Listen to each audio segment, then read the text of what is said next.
Chapter 759. Dark Lord returns. No can do. Elder shook his head. He wasn't going to hand over the twins to these people. He may have been cold toward the kids and didn't like to spend time with them, but the kids adored him. His heart simply refused to give the kids to the strangers. The black-robed figures chuckled. The elf before them was just at the core formation level 1. They could kill him without breaking a sweat. Nonetheless, the black-robed figures saw no signs of fear in the elf's eyes. Elmer cracked his neck. "Kill this fool and take the kids." The black-armored man ordered one of his men, who stood a couple of meters away from Elmer. The black-armored figure unsheathed his dagger. He strolled toward Elmer playing with his dagger. The black-armored figures expected Elmer to cast a spell or at least poise to defend himself. Contrary to their expectation, Elmer remained still. The black-armored figures thought Elmer had frozen by fear. The black-armored figure raised the dagger before plunging it onto Elmer's back. To the man's shock, the dagger shattered into pieces when he stabbed Elmer. His hand went numb. He felt like he stabbed a concrete block. The man was completely off guard. His eyes widened behind his mask. The trees in the forest swayed as an ominous feeling swept across them. They heard wolves howling in the distance. Thunder rumbled alongside the wolves. Suddenly, the black-armored figures saw Elmer's eyes turn completely black.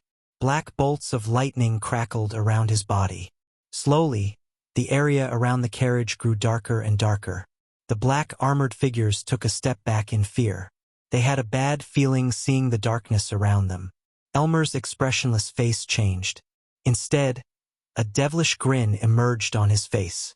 Chill ran down the black-armored men's spines. They trembled in utter fear. Suddenly, everything turned completely black for a moment.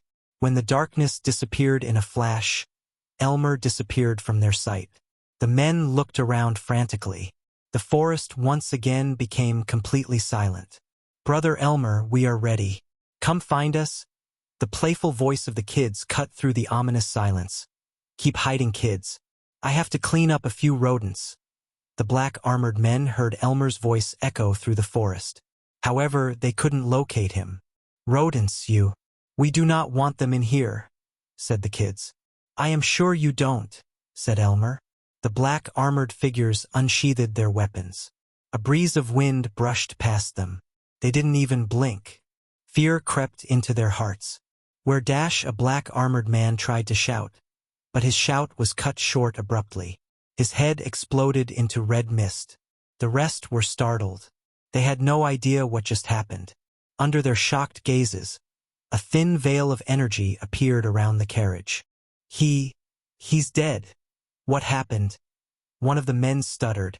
Everyone trembled to see the blood spewing out of their friend's neck.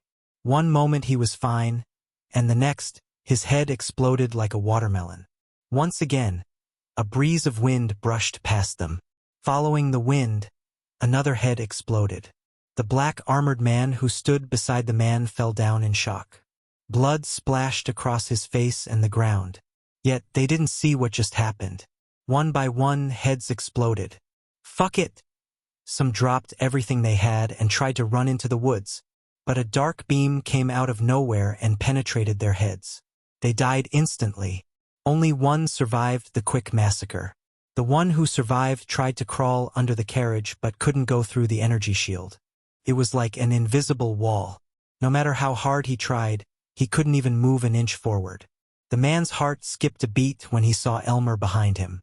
Elmer lifted up the black-armored man by his neck. "Who are you?" the man mumbled. Elmer snatched the mask off of the man's face. After removing the dark mask, a man with a gray stubble beard and brown eyes stared at Elmer. The man's eyes almost popped out of their sockets as Elmer's face slowly transformed. His pointy ears grew shorter, resembling human ears. The silvery hair turned black.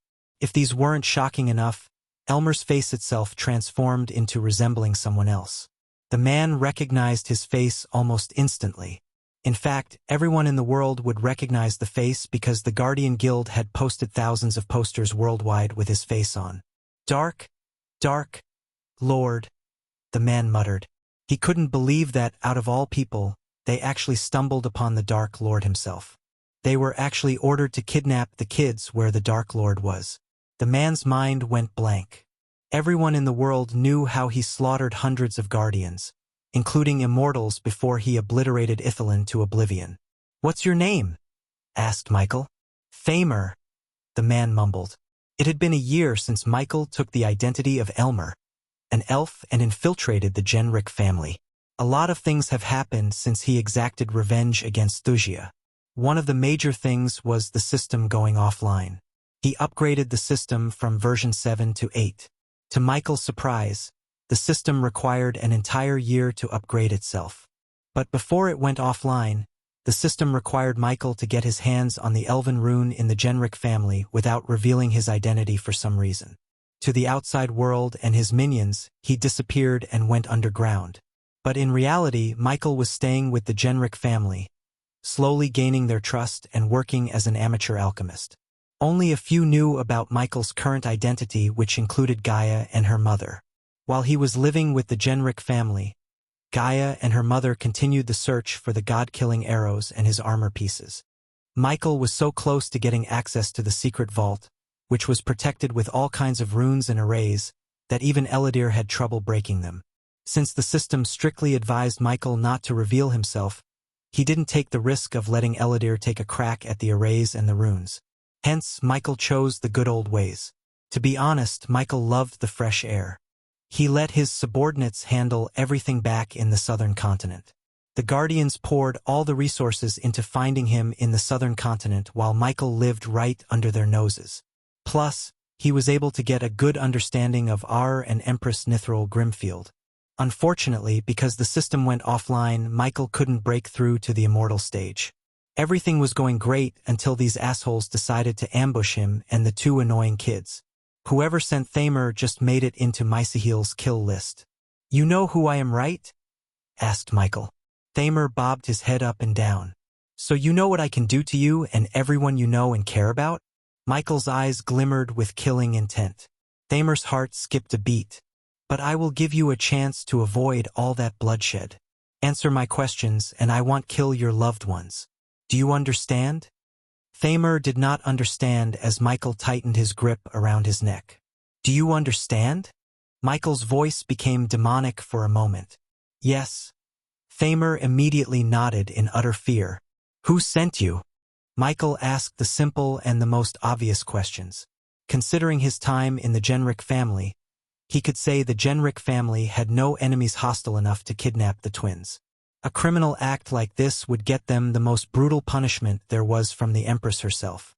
The Empress was kind and brutal at the same time. Her war gods would go to any lengths to find out the kidnappers and bring them to justice. These war gods were the main reason why Gondolin had so few criminals. But if someone had sent people after the twins to kidnap them despite everything, Michael wanted to know who this daredevil was. "Hammond, Lord Hammond sent us," Thamer blabbered almost immediately without a second thought. The Dark Lord frightened him more than Hammond ever did. "That fucking rat. It seems I am not the only one with hidden agendas in Genric family," said Michael. "Where do you plan to meet Hammond again?" "In a cabin not very far from here," Thamer answered Michael truthfully. Luckily for Thamer, Michael saw no signs of him lying.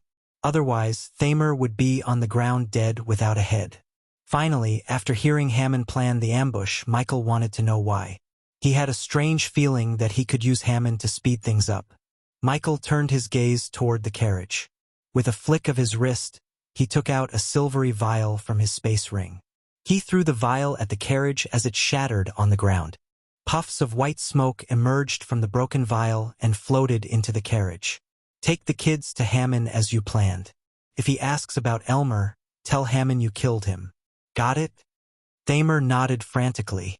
Michael finally released his grip around his neck as Thamer collapsed down. He coughed several times. The rosiness slowly returned to his face.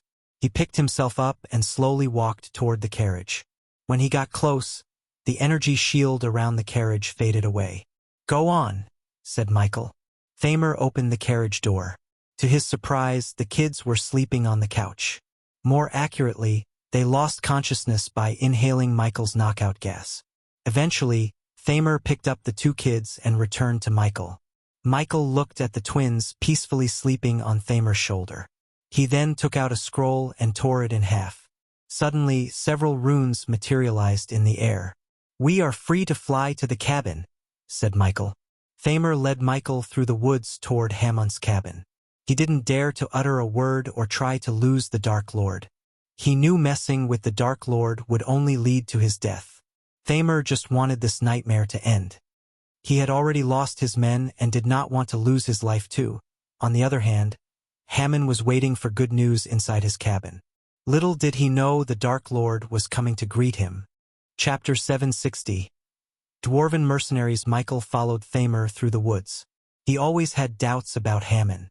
Not that Hamon showed any anger toward the Genric family, but he obeyed every single command they issued to the last letter. Felt too good to be true to Michael. Of course, Michael ordered Arya to investigate Hamon when he had his doubts, but Arya found nothing incriminating. This was what made Michael curious about why Hamon staged an ambush. That elf was willing to sacrifice Elmer. After flying through the woods for almost 30 minutes straight, Michael noticed a wooden cabin in the middle of nowhere. The cabin perfectly blended with its natural surroundings and was almost hidden from the naked eye. Veins and moths entangled around the cabin, hiding it with their green. Since the cabin was outside the no-fly zone, Hamon was able to fly to the cabin with his men. Hence, Michael saw neither carriage nor horses outside. "Go ahead." Michael gestured at Thamer to go to the cabin first. Instead of following Thamer behind, he decided to stay behind and see Hamont's true face for a change. Thamer nodded before flying straight to the cabin. Standing outside the cabin, Thamer knocked on the door. "Thamer!" Michael heard Hamont's voice coming from within the cabin. "It's done," said Thamer. Finally, the cabin door opened. Michael stayed hidden in the woods, looking at Hamon opening the door. Michael scanned the cabin to realize Hamon had brought backup with him. But they didn't look like Hamont's personal guards from the Genric family. These guards wore some kind of flaming armor. Moreover, they were shorter than an average human. They had long, bushy beards, messy hair, and bulky arms. Simply put, they were dwarves. "Moguls," Michael mumbled under his breath. The Moguls were a mercenary guild from the Dwarven Kingdom. The vilest and most ruthless dwarves exiled from their homeland formed this brutal mercenary guild that would do anything for the right price. They were like the Grim Reapers but less secretive and more ruthless. They didn't end up on Michael's radar until now. They had been escaping the war gods using the mines and mountains. To be honest, Michael was surprised to see them with Hamon. Usually, the dwarves loathed the elves. Thus, if they were working for Hamon, he must have offered them a handsome payment. "There they are." Hamon licked his lips.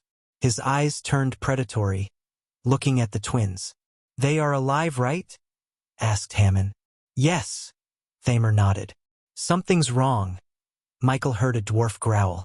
Michael was surprised by the dwarf's perception. Following the dwarf statement, all his buddies unsheathed their weapons. Hamon was startled by their action. "What's wrong? What's happening?" asked Hamon. He had no clue why the dwarves suddenly unsheathed their weapons. Unlike the dwarves, he failed to notice the fear in Thamer's eyes. "He's being blackmailed. I can see the fear in his eyes." A dwarf with a long cut across his face growled. The dwarf immediately lunged at Thamer with his battle axe. He placed the axe against Thamer's throat while Hamon quickly took the kids off Thamer's shoulders. He threw the kids on the table like they were toys. Another dwarf kicked Thamer on the knees to bring him to his knees. Instead of questioning Thamer, the dwarf just stared into his eyes. "He is not himself. Someone forced him to do this," said the dwarf. Once again, the dwarves surprised Michael. Despite their lust for blood and booze, they actually showed some intellect. They didn't even believe Thamer for a minute. Just by looking into Thamer's eyes, the dwarves figure out he was forced. Michael calmly watched everything that was happening inside the cabin. "We are all fucked," mumbled Thamer. Tears rolled down from Thamer's ears without his control. Thamer's tears completely dazed Hamon. He knew Thamer for years.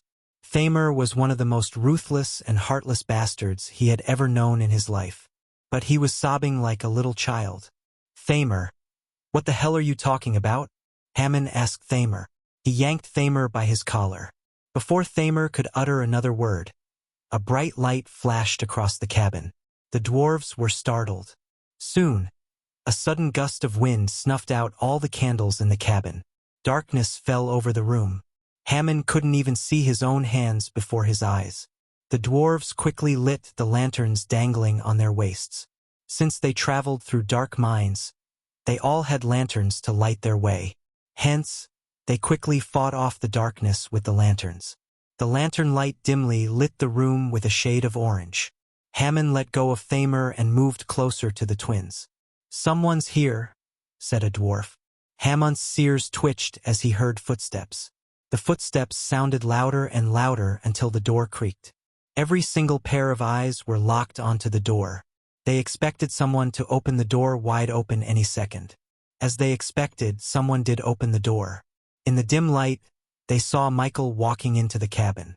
The dwarf near the doorway lunged at Michael without a second thought. Only when he was in midair the dwarf recalled the face. His eyes widened in shock. But it was too late as Michael caught the dwarf by his neck in the air. The dwarf's feet quivered as he started swinging his battle axe at Michael to cut his head. Hammond heard a cracking sound as the dwarf stopped quivering in Michael's hand. The battle axe fell off the dwarf's hand and hit the ground with a loud thud. "The Dark Lord," Hammond mumbled under his breath. His predatory eyes glistened with fear. The dwarves took a step back. To a man who killed immortals, killing a bunch of soul refiners was as easy as lifting a finger. The dwarves were not stupid to rush into battle head-on with the Dark Lord himself.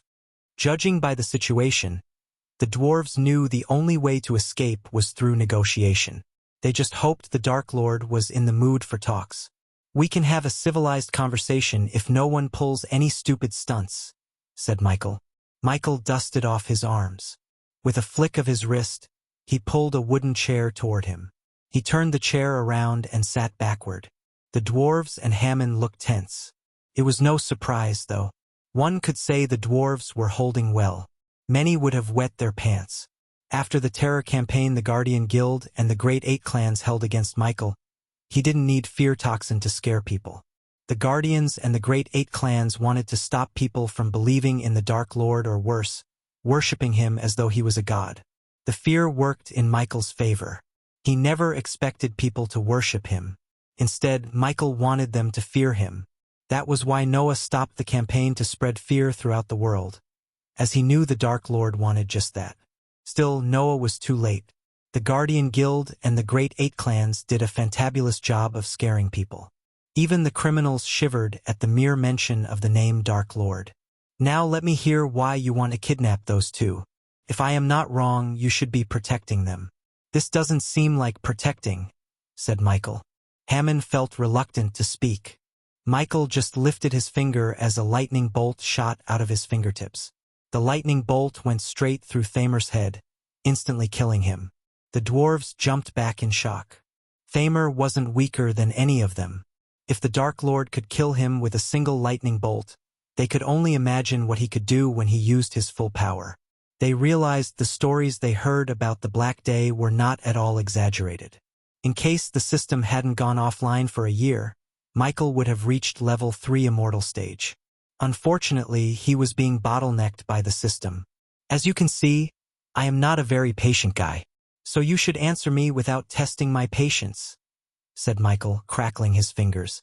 Thamer's boy was on the ground with a big hole in his head. Blood still oozed down from the hole. His eyes were filled with terror and shock. At least he died instantly without suffering. Hearing Michael's words, Hammond gawked around the cabin.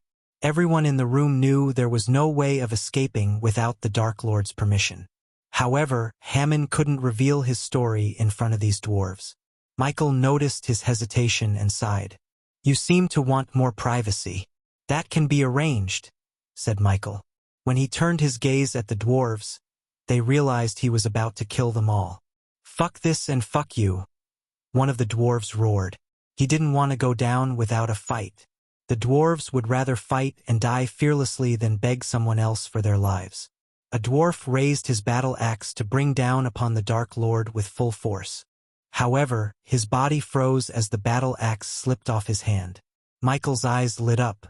The very next moment, the dark beams shot out of his hands and bounced off from dwarf to dwarf, killing everyone except Hammond in a blink of an eye. The dwarves didn't even have the chance to defend themselves.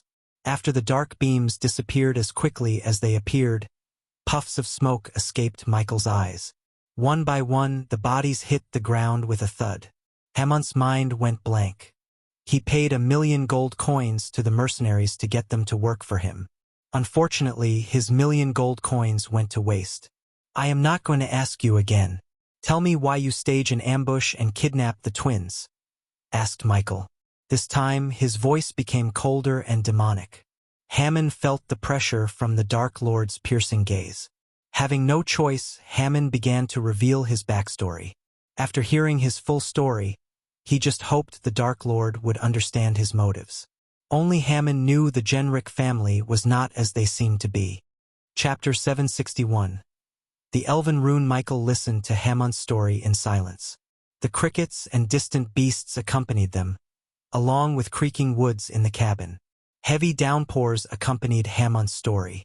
The droplets hit the roof, making a rhythmic noise that served as background music to Hammond's story.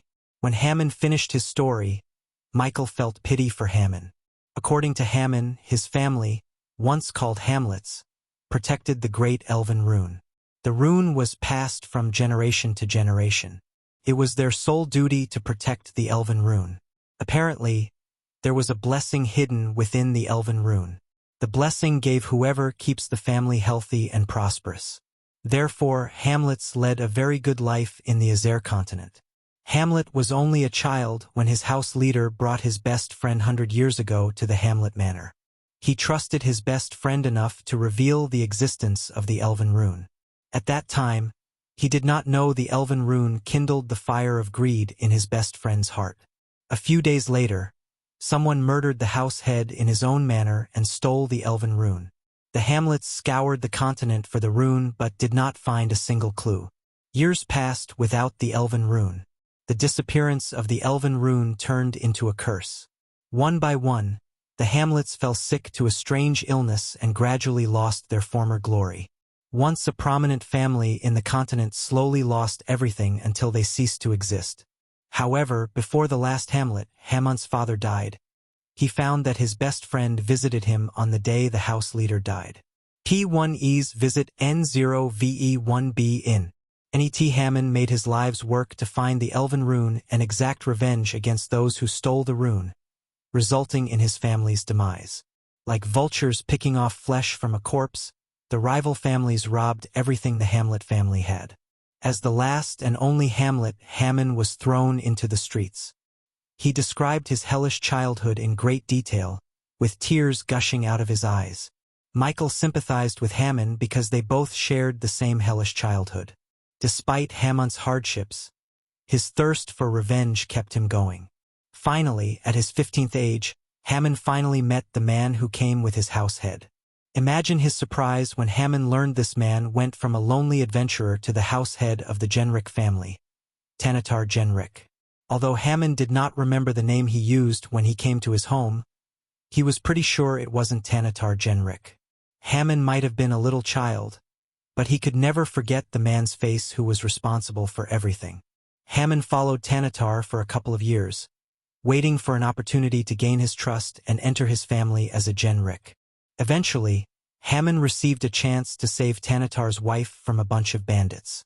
Since Tanatar loved his wife so much, Tanatar felt so great to the point where he accepted the orphan Hammond into his family. Hammond slowly worked his way up, slowly gaining everyone's trust. It took Hammond 100 years to reach the point where he is now. Michael admired Hammond's resilience. All these years, he lived with the people who were responsible for his family's destruction. Even he couldn't have lived with Victoria and her family for a year, let alone 100 years. Michael began to have second thoughts about killing Hammond. Not only because Michael sympathized with Hammond but also because he said he had the plan to retrieve the Elven Rune. According to Hammond, the elven rune would recognize his bloodline. He was confident he could disable the runes and arrays in the vault to get to the rune. Michael wondered how he could use the elven rune to disable the arrays and defense runes. But he saw absolute confidence in Hamon's eyes. Since Michael didn't have the system's help, he had to rely completely on his instincts. And his instincts told him to go along with Hamon's plan. So tell me, Hamon, what's more important to you? Your thirst for revenge against the Genric family or the elven rune? You can't have both. Choose one, said Michael. Hamon's thoughts faded as images of his daily life flashed across his eyes. Michael let Hamon think in silence. On the one hand, Hamon had the elven rune, his family's heritage. On the other hand, he had Tanatar and his family, who stole the rune, resulting in his suffering. Without the Hamlet family, there was no need for the elven rune. That rune didn't have the power to bring his family back. However, killing Tanatar and destroying his family would certainly avenge his family and bring him peace. Hence, Hamon chose revenge against the Genric family instead of the elven rune. As far as Hamon was concerned, the Dark Lord could take the rune. I want the Genric family dead, Hamon growled. Except the kids. Be honest, do you really plan to kill the children? Asked Michael. Hamon hesitated to answer Michael because he wasn't a child killer. Subconsciously, Hamon was attached to the twins and the other children. His anger was pointed toward Tanatar, not the innocent children and others. Hamon was not a killer like Michael. He killed everyone in Victoria's family except the children because she sent them away before the war.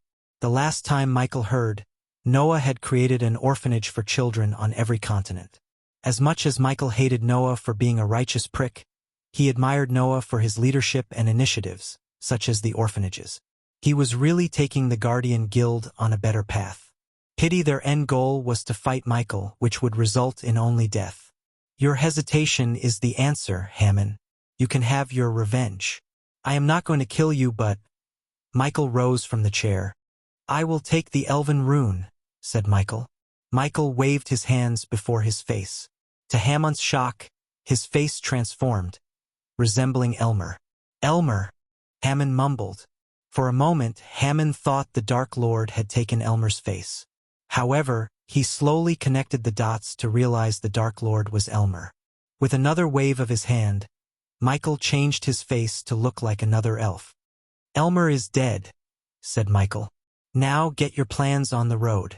As I said before, I am not a very patient guy. Asterisk asterisk asterisk asterisk asterisk asterisk asterisk asterisk asterisk asterisk asterisk asterisk asterisk asterisk asterisk asterisk asterisk. The Genric family mansion was located on the outskirts of Varian. The mansion would have seemed identical to any other in the prestigious neighborhood to the outside viewer. Large curtained windows set in solid concrete walls and burnt silver tiles on the roof. Stone statues and a large metal gate guarded the entrance. A freshly trimmed lawn, flowering bushes, and sunlight reflecting off the surface of a fountain on a typical warm summer day. A well-kept gravel path led to automatic double doors. Inside rested several priceless artifacts proudly. In one of the many numerous rooms, the house leader Tanatar Genric scoured through heaps of scrolls on his wooden table. Wooden boxes were stacked high against the ceiling, and the content of the few that had been unpacked was dispersed throughout the room. The heavy dusty air dimmed the area. Outside his room, the Genric family went on with their life as any other usual day. Tanatar Genric was a gentle-looking elf with blue eyes and long striking golden hair. Despite retiring from being an adventurer 100 years ago, he still had muscles underneath an inch of fat. One could easily see the deep scar on the side of his neck. Tanatar liked to be left alone in his storeroom. In this room, only he and the thousands of scrolls in which one might hold an answer to his long search. Only by one, he picked up a scroll, opened it up, read its contents, and threw it away with a glimmer of disappointment. As he repeated the cycle, he heard heavy bootsteps outside the room. "My lord!" Someone knocked on the door. Tanatar sensed an urgency and panic in the rough voice. His eyes glimmered with fury. He hated benign disturbed in this room. "My lord, you must see this. It's about the twins." As soon as Tanatar heard these words, The anger in his eyes faded. Tanatar waved his hands as several runes glowed on the door. Soon, these runes faded away, unlocking the door. The door clicked open. "My lord!" A soldier rushed into the room and dropped to his knees. He reached out a scroll toward Tanatar. Tanatar immediately frowned, looking at the blood stains on the scroll. Tanatar picked up the scroll and opened it up to read its contents. While reading the scroll, Tanatar's body trembled. He collapsed onto the chair behind him. The soldier's body jerked as Tanatar banged the table. The mountain of scrolls crumbled down, making the room messier. "Show me the box." Tanatar stood up. He followed the soldiers to the front lawn, where he saw several soldiers and family members gathered around. "Move aside. Lord Tanatar is here." Everyone moved aside, making way for Tanatar to the wooden box on the ground. The air around the box reeked of blood. The soldiers already had the box opened. When he reached the box, Tanatar saw a severed head with open eyes staring at him. "It's Sira, my lord," said the soldier who led Tanatar here. Sira was one of Hamont's personal guards. "This note was in the box, my lord." Another soldier handed over a blood-stained note to Tanatar. "If you want to see your children alive and not as heads in boxes, come to the Lonely Mountain." Tanatar read the words on the note. His voice trembled. He started to realize his kids were kidnapped slowly. Just the blood on the note alone shook Tanatar to the core. At that moment, he couldn't think as a veteran adventurer or a leader but as a father. He failed to keep his stoic wall around him. Thinking about his children in danger made the wall crumble down. For a few moments, his mind went blank. "My lord, what does the note say?" a soldier asked with worry. The soldier's words pulled Tanatar out of his dazed state. "Gather our men, we are going to the Lonely Mountain." Tanatar barked his order at his men.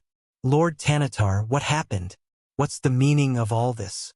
One of his core family members asked Tanatar. "Voron and Eva." Tanatar's words didn't come out through the lump in his throat. "What happened to them?" The elves panicked. "They were kidnapped." Tanatar barely finished his words, shaking everyone to their core. While Tanatar and the others were gathered at the front lawn, Hammond entered the mansion via a secret path only known to the elders. Michael accompanied Hammond as one of his personal guards. Michael followed Hammond behind a dimly lit underground passage. "The vault is just around the corner," said Hammond. Chapter 762. Two sides of the coin. Michael followed Hammond until he reached a giant door made of some kind of silver metal. The door was built with countless nuts and bolts. On top of these mechanisms, Michael sensed countless runes. Hammond stopped a meter before the steel door.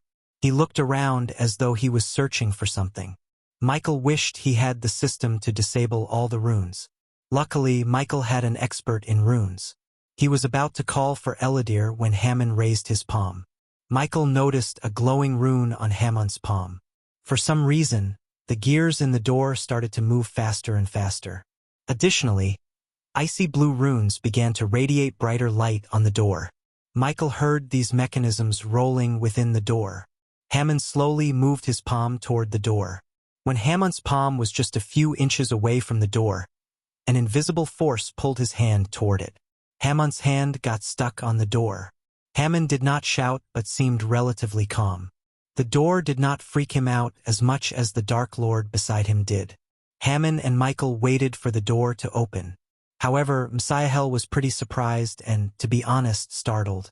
It seemed to him like Hammond had a way of opening the vault all this time, yet he waited for no reason. "You can open the vault door?" asked Michael. He wanted to confirm Hammond's stupidity.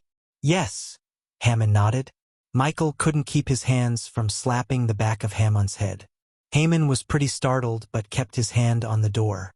"You had a way to open the vault door all this time, and you decided not to take the elven rune and kill Tanatar until now?" asked Michael.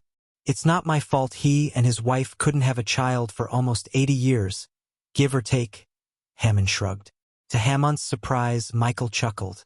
"So you were waiting for them to have children as much as them? It's funny, but I do admire your patience." Michael smiled. When Hammond saw the smile on the Dark Lord's face, he was truly surprised. His smile brought such warmth to Hamon's heart and almost made Hamon wonder why in the hell everyone was afraid of this guy. He looked so friendly and good-looking with a smile.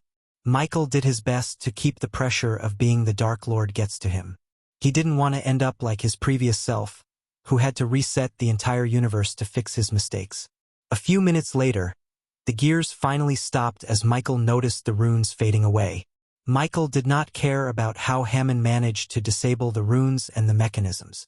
All he cared about was the elven rune within the vault. The vault door creaked. It slowly slid open, revealing a room surrounded by 4 marble walls. The vault was a meter thick. It would weigh at least a ton. Michael realized why no one opted for breaking the vault door using explosives. It would take a nuclear warhead to destroy this one. In the center of the room, Michael saw a golden plate hovering in the air within an energy shield. There was a glowing rune on the golden plate. It suddenly pulsated a wave of energy as though it had sensed something. At that same time, the rune on Hamon's palm produced an otherworldly whistling noise. The golden plate moved toward Hamon but was stopped by the energy shield. Hamon's legs turned to jelly, seeing the rune after so many years. He slowly took a step forward. On the other hand, Michael walked toward the elven rune to find a way to free it from the energy shield. Michael's eyes flickered. He activated the X-ray vision to locate the source that was powering the energy shield. Michael noticed a purple heat wave running from the ground below the golden plate into the wall on the other side. Michael made his way to the wall and ran his fingers through the wall. He knocked on the wall for a moment to gauge how thick these walls were. The dark flames coiled around Michael's fist. He was about to punch the wall when he sensed several beings on their way to the vault. Michael slowly turned around to welcome the party while Hamon walked toward the rune in slow motion. Hamon! Suddenly, a dominant voice echoed through the empty vault. The voice snapped Hamon out of his daze. His body became rigid. Hamon slowly turned around. Hamon's mind went blank when he saw Tanatar and his royal guards at the vault doorway. Michael wondered what made Tanatar ignore his children and return to the vault until he saw a glow on his hand. If Michael had to guess, he would say Tanatar had another rune on his hand. In a blink of an eye, Michael appeared behind Tanatar. The soldiers were caught off guard by his speed. Before they could react, Michael shut the vault door, trapping Tanatar alone in the vault with them. Normally, it would take spells and special arrays to shut the door coals because it was too damn heavy. But to Michael, this steel door was no different than a wooden door in a tavern. Even the half-immortals of the same level as him didn't possess such godly strength. His raw strength was another perk of being a god. Tanatar was startled. "My lord! Open this door! Lord Tanatar!" The soldiers shouted from outside, yet only Michael could hear them. To Hamon and Tanatar it was all silence. What's the meaning of this, Hamon? And who is this? Tanatar pointed at Michael, who returned to the place he was a second ago. What the hell are you not in the lonely mountain? Hamon blabbered in shock. Wait, how do you know? Tanatar held his words as realization hit him. What did you do? Tanatar dashed at Hamon with uncontrollable rage. He grabbed Hamon by his collar and shook him. Tell me you had nothing to do with my kids being taken away? Tanatar growled at Hamon. He didn't want to believe Hamon betrayed him.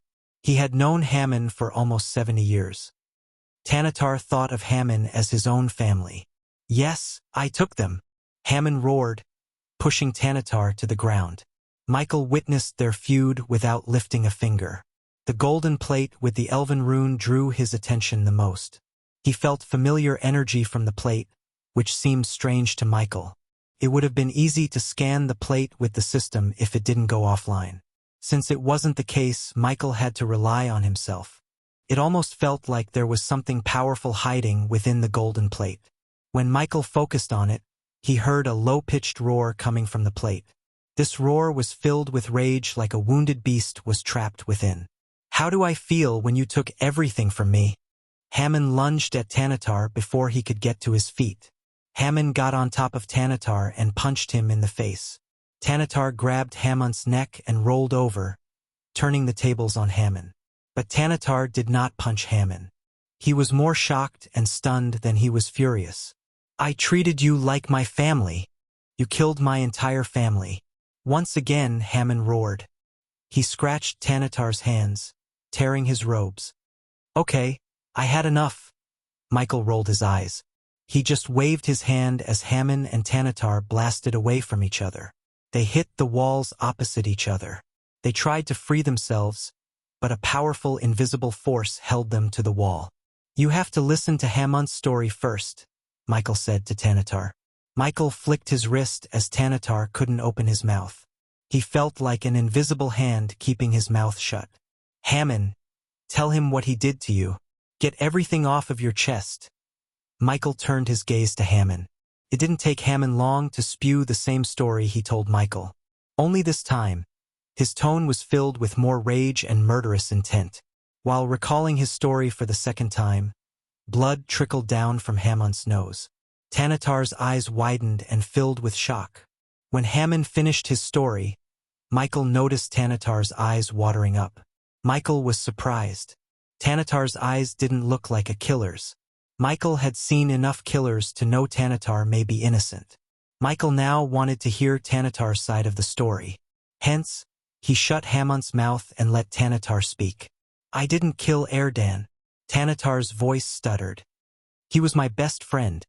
Tears gushed out of Tanatar's eyes. Hammond roared, but no words came out of his mouth. He gave this elven rune to protect it because he suspected someone was planning to steal it and use it for nefarious purposes. Tanatar sobbed. Now that's a twist. Msaiheel's brows arched up. I'd rather die than murder my best friend. If Erdan wanted my life, I would have given it to him gladly, said Tanatar. Michael took a deep breath. He looked at Hammond. Seems like you want to know his side of the story. To be honest, Michael wanted to know Tanatar's part of the story more than Hammond wanted. He spent a year in the Genric family as Elmer, so Michael felt a little bit of compassion toward the Genric family. At the same time, he felt Hammond's actions were somewhat justifiable after learning what Tanatar did to Hamlets. However, Michael's thoughts changed when Tanatar completely denied killing Erdan Hamlet and stealing the elven rune. Your kids are safe. Just tell him your side of the story, Michael said to Tanatar. Tanatar believed this complete stranger for some reason. After taking a few deep breaths, Tanatar began to tell what happened between Erdan and him before he departed for Ar from the Azer continent. Tanatar's story completely contradicted Hammond's part of the story. According to him, Erdan Hamlet, the house head of the Hamlet family, asked Tanatar to take the elven rune and leave for the Ar continent. He suspected someone within the Hamlet family was planning to take the elven rune and present it to none other than the Dark Lord himself. It was shocking, to say the least. Michael was caught off guard. Initially, Tanatar refused to do that, but Erdan insisted, giving him no choice. As a lonely adventurer, Tanatar had no family then, so he agreed to take the elven rune away to save Erdan's family. But he never thought his entire family would be wiped out by a plague that only affected the Hamlets. Even after founding the Genric family, Tanatar did not stop looking for survivors. Unfortunately, he found no one and concluded the entire Hamlet family was wiped out. So someone from the Order was living with the Hamlets, Michael sighed. He knew he or she probably died from the strange sickness that hit Hamlets. But Michael couldn't figure out how Erdan learned about the Order members' plan. Michael refused to believe they were sloppy enough to let Erdan learn about their plan. The members of the Order were extremely cautious and cunning. They survived centuries without being discovered by the Guardian Guild or the Sky Hall. So how could Erdan, a mere lord of a family, find them? Something told Michael there was more to the story than Hammond and Tanatar told him. Unfortunately, Michael doubted either of them knew the full story behind Erdan's decision. Chapter 763. A God's Judgment. Happy New Year, my dear readers. As my tiny gift to you all, I will mass release 5 chapter on January 5, 2023. May you receive all the blessings from the God. Tanatar and Hammond were both in shock after hearing each other's story. Either of them couldn't believe what the other had gone through over the years. Michael believed Tanatar's story as much as he believed Hammond's. While they were silent, staring at each other, Michael punched the wall. The entire wall trembled as dust and pieces of ceiling crumbled down. Tanatar yelled at Michael, but he ignored the elf and continued to punch the wall. The wall was at least 2 or 3 meters in width. Usually, it would take special equipment and runes to penetrate the wall. But to Michael, his fist was more than enough. The vault continued to tremble as dust crumbled down from above. "Stop!" Tanatar shouted at Michael. As someone who built the walls, Tanatar knew why Michael was punching the wall in that certain place. After punching a hole in the wall, Michael noticed a blue rune glowing within the wall. Michael opened his palm as a stream of dark flames shot to the rune. Under the scorching heat of the dark flame, the rune faded away. As the rune disappeared, the shield around the elven rune flickered. It lost a bit of its glow. Michael scanned the room for more runes. He counted 3 more.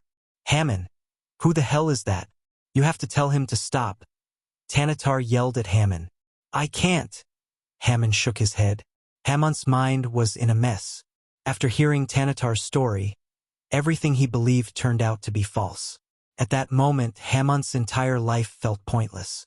He couldn't care less about the elven rune. Meanwhile, Michael reached another wall and started punching it like before. The soldiers tried to break the vault door from outside. Michael heard them yell at each other, trying to force their way in using siege machines. Once again, Michael saw a rune within the wall. He simply destroyed the rune with his dark flames. The shield flickered as it shone dimmer and dimmer. Tanatar struggled against the invisible force binding him to the wall. But no matter how hard he tried, he couldn't escape. He even tried to cast a spell only to fail. The force prevented him from completing his spell. Michael, on the other hand, completely ignored Tanatar and Hammond. When Michael started to punch the wall covering the last rune, Tanatar screamed at him as loud as he could. Michael created a hole deep enough to explode the rune with a couple of punches. His fist turned blood red. Punching still hurt his fist despite covering his fist with the dark flames. If anyone else tried to punch the wall, they would have ended up with a broken hand. The final rune glimmered with a tinge of crimson red. Just like before, Michael destroyed the rune with his dark flames. The black flames coiled around the rune like a snake and vaporized it. At last, the shield covering the golden plate with the elven rune fell down on the ground. Michael made his way to the golden plate and picked it up from the ground. The golden plate pulsated with strange energy. Suddenly, a powerful blast of grayish energy blasted Michael away. Michael was caught off guard. He flew onto the wall behind him and hit it with a loud thud. His hands went numb. Michael quickly picked himself up to see a strand of purplish flame seep out of the golden plate. A primordial flame. The flame glowed brighter and brighter. To Michael's surprise, the flames formed a creepy smiley face in the air. As though the dark flames had some kind of hostility toward the strange primordial flame, the dark flames shot out of Michael's body. The dark flames produced an otherworldly hissing sound. Michael felt like the two flames wanted to kill each other. He could literally feel the dark flame's hatred toward this new primordial flame. Michael dashed at the purple flame to absorb it somehow. However, the purple flames lashed at Michael. He quickly jumped, flipping in the air to avoid the flame waves. He immediately cast Silenes to slow the time around him. He wanted to catch the purple flame. However, the primordial flame did not get affected by the spell. Its shot flew above, penetrating through the ceiling as though it was made of form. Michael landed right above the hole. He looked up at the hole to see nothing but the sky. The primordial flame penetrated through the manor and flew away. Damn it, system! Michael cursed the system. If it was online, Michael could have absorbed the primordial flames. Since the primordial flames would choose its host as a sentient being, Michael had a feeling the flames were on their way to finding a suitable host. What the fuck was a primordial flame doing inside this? Michael picked up the golden plate with the elven rune on it. After the primordial flame escaped, the elven rune did not pulsate any powerful energy waves. Michael put the elven rune inside his space ring before turning his gaze back at Hammond and Tanatar. "Did you know what that was?" Michael asked them. They looked just as confused as Michael. He sighed. He walked toward Hammond. He was telling the truth. The flame you saw had powerful energy radiation. Your family spent years in this radiation. So when he took the golden plate with these flames trapped within, the energy radiation disappeared. Your bodies and souls couldn't adapt to living without this energy radiation. Hence, the sickness. Simply put, the real culprit is the flames trapped within the golden plate, Michael explained to Hammond. However, Hammond's eyes glimmered with doubt. It made sense. After all, Hammond spent his entire life believing Tanatar betrayed him and his family. That kind of hatred wouldn't go away so easily with a few words. You lost a family long ago but gained a new one here. There is no reason for you to seek revenge anymore, said Michael. Normally, Michael would avoid giving advice or putting his nose into someone else's business. But Michael lived with Hammond and the Genrick family for a year. He had a soft spot for them. Unlike Maxim and his family, Tanatar did no wrong to Hammond. Michael wished Hammond to embrace his new life and let go of the pointless anger. Judging by Tanatar's look in his eyes, he was willing to forget and forgive what Hammond did. The question was, will Hammond change? Michael waved his hands as both Tanatar and Hammond fell from the wall. They breathed heavily. Michael turned his gaze toward Tanatar. I will take the elven rune from you, said Michael. You can't. Give it back. Tanatar dashed at Michael without a second thought. Michael simply raised his hand, sending a wave of wind to knock out Tanatar. The gust of wind blasted Tanatar onto the wall. Tanatar growled in pain. He even coughed up blood. If Michael didn't hold back his power, a simple wave of wind could have killed Tanatar. After purifying his body with pills and potions refined by him, his power skyrocketed. It even freaked out Michael. He actually had to hold back most of the time to avoid accidentally killing his foes. Hammond didn't lift a finger. Michael saw the lingering hatred in Hammond's eyes and sighed inside. P1Es visit N0VE1B in. NET. Don't do anything stupid, Tanatar. I can take this rune and go away peacefully or take it after I slaughter your entire family. The choice is yours. Lightning bolts crackled around Michael's wrist. The mere mention of Tanatar's family made him back off. This elven rune was a burden for both of you. Be glad I am taking it off your hands. Don't make me kill you all, Michael threatened Tanatar. The aura Michael released made Tanatar tremble in fear.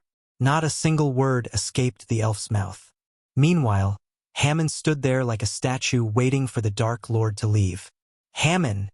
Michael turned his head. He looked at Michael but avoided direct eye contact. Suddenly, Michael grabbed Hammond and lifted him off by his neck. Tanatar's heart skipped a beat. He dashed at Michael. Let him go. Tanatar yanked Michael's hands. Should I kill him for you, Hammond? Michael asked Hammond. When Tanatar heard these words, he stepped back from Sihel in fear. Hammond did not answer Michael right away. Instead, he took a few moments and hesitated to say no. Some people never let go. Michael threw Hammond away. Michael simply pointed his finger as a golden lightning bolt shot out of his fingertip. In a blink of an eye, the lightning bolt went straight through Hammond's head. Since Hammond was too weak, his entire body exploded into a red mist in the air. The blood splattered across the room, painting the walls and floor red. Tanatar's mind went blank. Not a single piece of flesh hit the ground. Blood slowly trickled down from the ceiling. After the red mist settled down, Tanatar came to his senses. Why did you kill him? Tanatar growled at Michael. Before Tanatar could do something stupid, Sihel flicked his wrist, keeping Tanatar still. His hatred for you and your family runs too deep. Sooner or later, he might have flipped and killed you all. I killed him so you won't have to. He could have changed. He just needed time. Tanatar shouted at Michael. His eyes turned blood red due to all the suppressed rage and fury. Life is not rainbows and unicorns, Tanatar. If he did change, which I don't believe he would, you would all be a family again. But what if he didn't? What if he still wants to hurt you? Then you won't have a family to be together with, said Michael. Tanatar shook his head. It wasn't your call. Who are you to decide whether he lives or not? You are not a god. Tanatar shouted as loud as he could. I am, Michael simply said. He didn't bother wasting his time explaining it to Tanatar. The elf may have held a grudge against him, but Michael knew he had done the right thing. Over the past year, the Genrick family treated him like he was their own. Michael felt grateful toward them. He just settled his debt by ensuring the Genrick family's survival. Chapter 764. Hell Flames, you have a lot to learn and improve if you are going to match him. Baby girl, said Adelia. Gaia breathed heavily several meters before Adelia. The training ground behind the castle had several cracks in the ground. The mother and daughter duo barely held back in a mock battle between the two. Although Gaia used almost all her power, she couldn't defeat her mother. No one can match him. He is a god. Gaia growled. That's not an excuse. He wasn't always the god. He trained and fought hard to get to this point, said Adelia. Nightmare and Vidora gawked at Adelia and Gaia. They missed having a bowl of popcorn and snacks to watch them bicker and fight. Nightmare laughed, seeing Gaia getting her ass kicked by her mother. In the Dark Army, only Adelia could defeat Gaia in a battle. Even when Adelia suppressed her cultivation to match Gaia, she still defeated Gaia without breaking a sweat. I trained him. Well, mostly. Gaia rolled her eyes. Why don't you challenge him to a duel when he returns? Asked Gaia. It'd be a great motivation for me to see you get defeated for once. You want your mother to fight the Dark Lord? I never thought you had a grudge against me. Adelia sighed. Gaia sighed and threw the sword in her hand. It's not like that, mother. Gaia gently smiled. Gaia was about to go to her mother and embrace her when a bolt of lightning hit the training ground. Gaia and Adelia were startled by the sudden lightning bolt strike. To their surprise, they saw Michael where the lightning had just struck. How are my two favorite ladies in the world? Asked Michael as they all dashed at Michael. Nightmare shrunk himself and leaped onto him with Vidora. Nightmare and Vidora showered Michael with wet kisses. It had been a year since they saw Michael. Michael rubbed their chin as he turned his gaze toward Gaia. He opened his arms, waiting for her to embrace him tightly. Gaia hugged him as her face lit up with joy. She buried her head in his chest like a little girl. For a few moments, Michael stayed in this group hug. I missed you, bastard, Gaia purred. What do you mean, miss me? We just met a week ago. Gaia smiled. Even though Michael pretended to be Elmer in the Genrick family, he occasionally met Gaia by teleporting to the floating mountain in the dark ocean. He was grateful that the runic teleportation worked while the system was offline. Shut up for a moment. Gaia punched him in the chest and dragged this lovely moment as long as she could. Finally, after a minute or two, Adelia cleared her throat to disband the hug. She knelt down to pay her respect when she saw the Dark Lord's gaze fall on her. You don't have to do this. We are family, said Michael. Vidora jumped onto Michael's shoulder. After a year, Vidora and Nightmare both grew in size and power. They were just a few months of cultivation away from reaching the fusion stage. I swore to serve you as your servant long before you met Gaia, my lord. So it's my duty to bow my head and kneel down, said Adelia. Oh, come on, mother. Don't make him pull ranks on you and order you not to do this. Gaia rolled her eyes. You can do this until we get married. After that, you'll officially become my mother-in-law, and then you have to stop all this. Are you ordering me, my lord? Adelia asked with a playful look. Not yet. Michael smiled. Finally, Adelia rose to her feet as Michael let go of Gaia. Nightmare jumped onto Michael's other shoulder and swapped his tail around Michael's neck. Michael looked around the floating mountain and saw the castle construction work in the distance. The waterfall behind the construction site proudly flowed from atop the sword-shaped mountain peak. He noticed the vampires patrolling the floating mountain as Saber instructed them. Thanks to Mugashiku, the dark ocean became a perfect safe haven for Michael. Looking at the dark storm clouds above him and the continuous lightning storm, Michael wondered if he had lived in the place before he reset the universe. This place was simply perfect. The only drawback was transporting construction materials to the island by ships. At the moment, they had portals to let people go in and out of the mountain. However, these portals failed to transport goods and materials. He needed the system's help to find a solution to this problem. He slowly walked toward the construction site with Adelia and Gaia by his side. Did you get the Elven rune? Asked Gaia. Yes, said Michael. Gaia felt a strange concern in his voice. Something happened? Michael nodded. I found the elven rune, but I also found a primordial flame. Everyone was surprised by Michael's words. Did you absorb it? Asked Diag, only to see Michael shake his head. It escaped, said Michael. Wait, you have the dark flames. Rowena has the cold flames. I saw Noah use heavenly flames. That makes 3 primordial flames. It's safe to assume there is a light flame since you have the dark flames. This means the primordial flame that escaped your grasp must be the hell flames, said Gaia. Michael shared the same thoughts too. But one question kept nagging Michael's brain regarding the primordial flames. If Noah has the heavenly flames, who has the light flame? Has it found a host yet? If Noah is the god of light, the light flames will choose Noah. That's not always the case, my lord, Adelia interjected. What do you mean? Iag turned her gaze toward Adelia. Let's just say someone has found the light flames before Noah and you were born, then the light flames have to choose a host. One of 3 things must have happened. 1. No one has found the light flames yet, and they are still trapped somewhere. 2. Noah possesses both heavenly flames and the light flames. 3. Someone else has absorbed the light flames. Michael listened to Adelia in silence.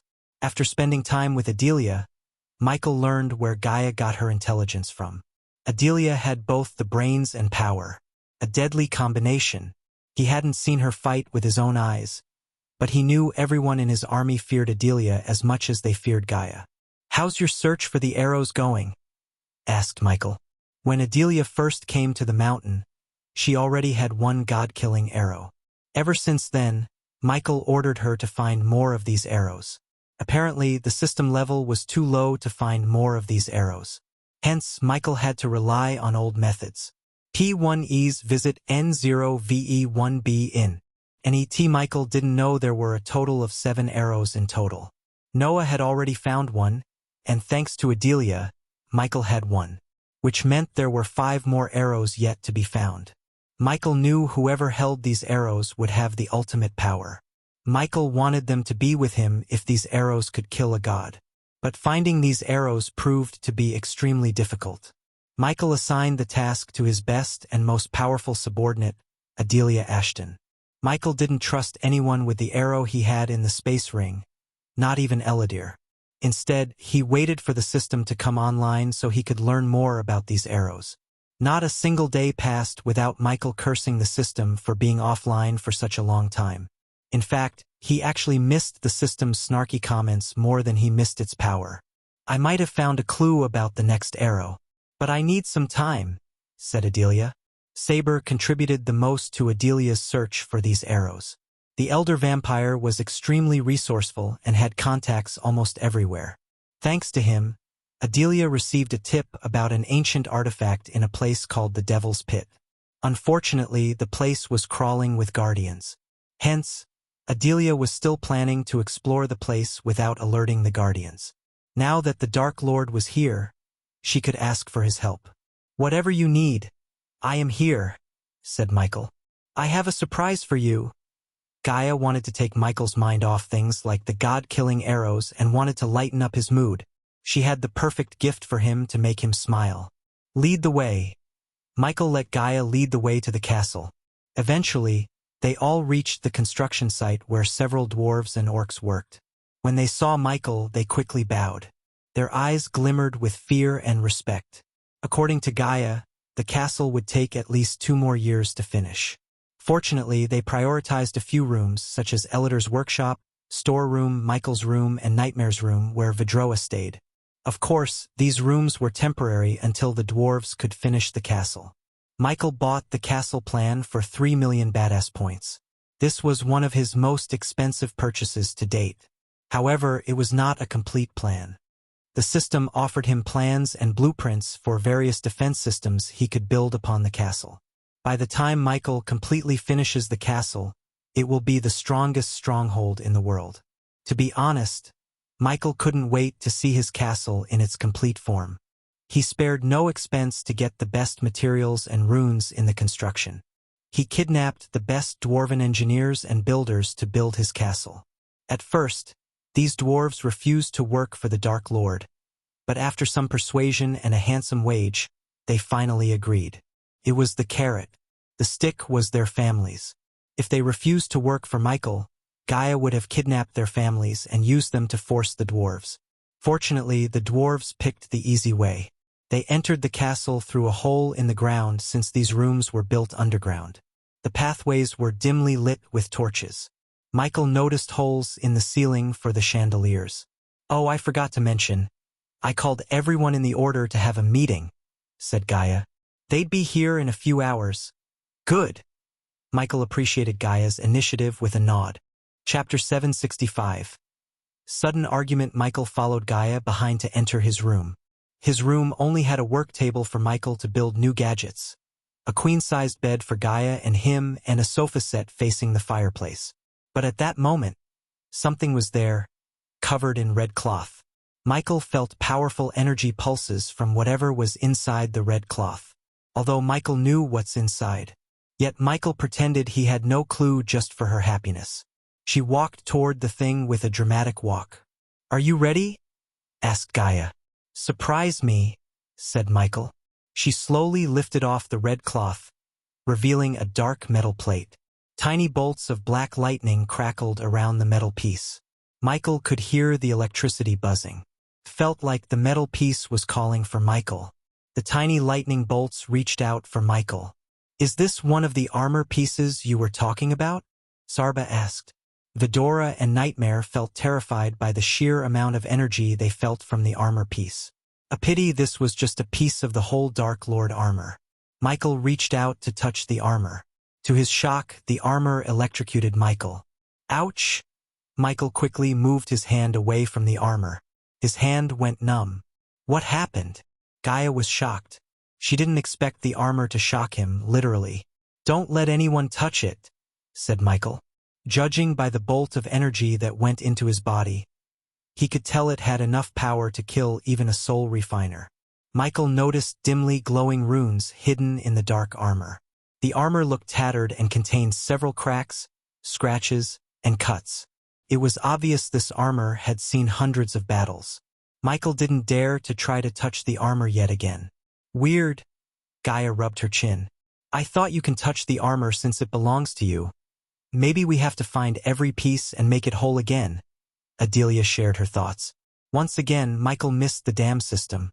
If it was online, he could have easily scanned the armor piece and found out what was wrong with it. "One thing is for sure. I cannot use it now," Michael sighed. "How many pieces are there?" asked Sarba. 6 more pieces," said Nightmare. As they were staring at the armor, Azazel appeared behind Michael. "My lord, you are back." Michael turned around to see Azazel bow his head deeply. Azazel was at the fusion stage level 6. Once Michael had reached the immortal stage, Azazel would be able to reach the half-immortal stage. Luckily, Azazel didn't have to go through heavenly tribulation. Michael didn't know why, but he knew it was something to do with Azazel's demon race. "Glad to see me?" asked Michael as Azazel nodded. "It's my blessing to see you, my lord." Michael chuckled. "When did you become such a sweet talker? Are you in love or something?" Azazel awkwardly smiled without knowing how to answer Michael. "Speaking of love, where is Ricky?" Gaia asked Azazel. "He just returned," answered Azazel. "Is he still stalking Olivia?" asked Michael. Gaia creased her brows. "It's not stalking humans. He is in love with her. Except she made her choice to leave him," said Michael. He may have accepted Olivia's decision not to follow him, but he was disappointed in her. He would be lying if he said otherwise. For the first time, Michael noticed the loyalty level go from 90+ to 60%. Ricky was the one who got affected the most by Olivia's decision. He almost felt pity for Ricky. Gaia even asked Ricky to go with Olivia, but Ricky respectfully refused to leave the Dark Lord's side. Who knew the gate guards Michael met at Rivertown would be willing to give their lives for him? Certainly not Michael. They even brought their families with them and put them in Giselle. With Caius' aid, their families lived comfortably under the Dark Lord's protection. So what? He still loves her, and I know she loves him too. Gaia argued with Michael. Seeing her bicker with the Dark Lord himself made Adelia chuckle inside. Even before the marriage, she started to act like an angry waifu. So you're telling me she's with Ricky? Michael calmly asked Gaia. No. Then she doesn't love him enough, said Michael. As soon as Gaia heard these words, her eyes glimmered with anger. Are you messing with me right now? She growled. We should go. Adelia grabbed Nightmare and Vidora from Michael's shoulders. Hey, let us go. It's getting good. Ayag hissed at Adelia. Azazel followed Adelia behind and closed the door on his way out. Nope. Michael shook his head. Like any man in the world, Michael failed to comprehend Gaia's thoughts. He might be a god, but he still lacked the power to understand a woman completely. You are being a complete asshole, Michael, said Gaia. She seldom addressed Michael by his first name. But whenever she did, she was furious at Michael. Okay, I am confused. What does Olivia leaving Ricky have anything to do with me? She made her choice. It has everything to do with you. He chose loyalty over love because of you, the Dark Lord. You can't blame Olivia. Not everyone will follow you without a second thought, Gaia growled. Everyone thought Gaia was cold, but in reality, she cared about all the subordinates. Ever since Olivia left Ricky, she has been watching over Ricky by keeping him busy.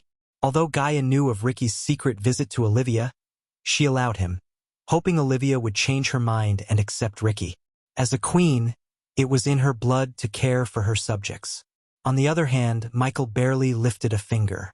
As far as he was concerned, Olivia made her choice, and Ricky had to accept her decision and move on. I cannot force her to follow me either. She made her choice and should be grateful that I didn't end her life by leaving my side after everything I had done for her, said Michael. Why are you suddenly being so strange? Asked Michael. I am not being strange. I just can't believe you think you are completely blameless in Ricky's case. So what do you want me to do? Go to Olivia and force her to come with me? No. Gaia shook her head. How about you start giving a shit about Ricky and his feelings? For God's sake, he left the love of his life for you. The least you can do is accept you had a hand in the mess. Gaia raised her voice. And how dare you call his love stalking? What if I left you? Will you give a shit or let me go? Gaia punched Michael in the shoulder. Finally, Michael started to grasp where the anger was coming from. To be honest, Michael didn't know what to do if Gaia left him. However, he wouldn't cry or destroy himself like many for sure. Instead of worrying about what he would do after she left him, Michael would ensure she didn't leave him. First, you want leave me and I want let you. Second of all, we are not them. We don't have any secrets between us, except one that I told you not to ask me about, Michael said, gently wrapping his arm around her shoulder. He noticed Gaia rolling the engagement ring on her finger. You cannot compare us with other couples. Didn't I tell you Ricky could go with Olivia if he wished to? Both Ricky and Olivia made their choices. We cannot force Olivia to be with Ricky. And you are right.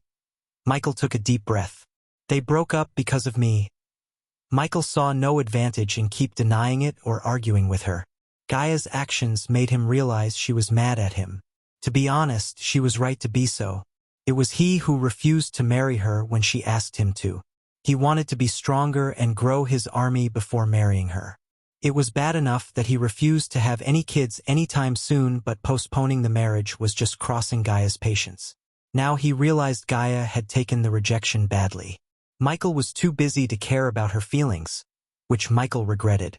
P1E's visit N0VE1B in NET, and I am not going to make any more excuses. I will marry you in 6 months.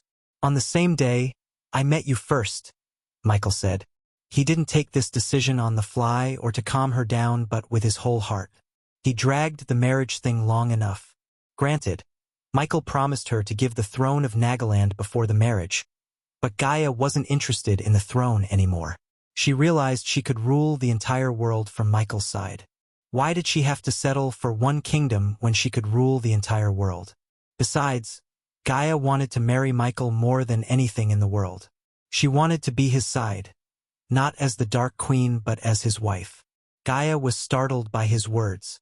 Her eyes glimmered with joy and shock. Before she could say something, Michael locked his lips with her. He didn't want to argue anymore. He swooped Gaia from the ground and moved to the bed. A few hours later, Michael exited his room wearing his Dark Lord armor. Gaia quickly tied her hair and followed him behind to the meeting hall. Michael promised Gaia when the time comes, he would talk to Olivia and explain things better to her for Ricky's sake. They patched things up on the bed and returned to their normal selves. Eventually, after navigating through the dark pathways, Michael and Gaia reached the meeting hall. He heard people buzzing inside. Michael waited outside for a moment before opening the door. Unlike before, Michael did not wear any mask to hide his face. Even after a year, showing his true self to others felt weird. He took a deep breath and finally opened the door. Inside the hall, everyone turned their gazes to the door. The entire hall fell silent as soon as they laid their eyes on him. Every one of his subordinates attended the meeting as they were ordered to. "My lord." Azazel came to Michael's side. "Everyone is here, my lord," said Azazel. "We shall start then," said Gaia. Chapter 766. Each with their own problem. When everyone inside the hall saw Michael, they became silent. They quickly dropped to their knees to show their respect. Sadie's eyes glistened with shock. She still couldn't believe Ghost was the Dark Lord all this time, and she shared the bed with the Dark Lord himself. Thinking about that, she both felt terrified and funny. Michael made his way to the long table in the center. His throne, made of skull and bones, was located in the front beside Gaia's throne. Michael sat on his throne, putting one leg atop another. "Take your seats," said Gaia before sitting beside Michael. All of Michael's subordinates took their seats. They looked a bit scared more than usual, seeing Michael almost after a year. Every single one of them heard what had transpired on the Ithalan island. Just like the rest of the world, they were scared too. After all, Michael slaughtered half immortals and immortals as though they were nothing. To this date, Michael received badass points whenever someone gets afraid of what Michael did at Ithalan. Passively generated Michael with badass points. In addition to Michael's subordinates, he noticed a few new faces. These new faces were the ministers working for Michael's subordinates. Among these, some familiar faces stared at Michael with shock and awe. For now, Michael ignored them. "We will initiate the new members into the order after this meeting," said Gaia. "How is everyone doing?" Michael asked his subordinates. "Very well. Good.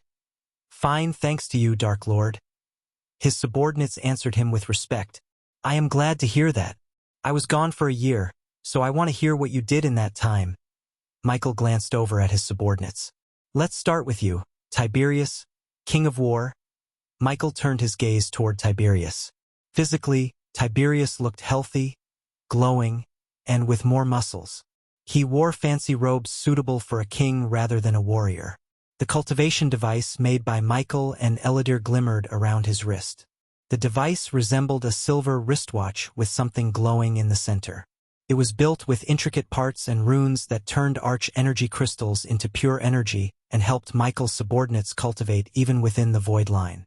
This device was the most precious and powerful thing an order member could have.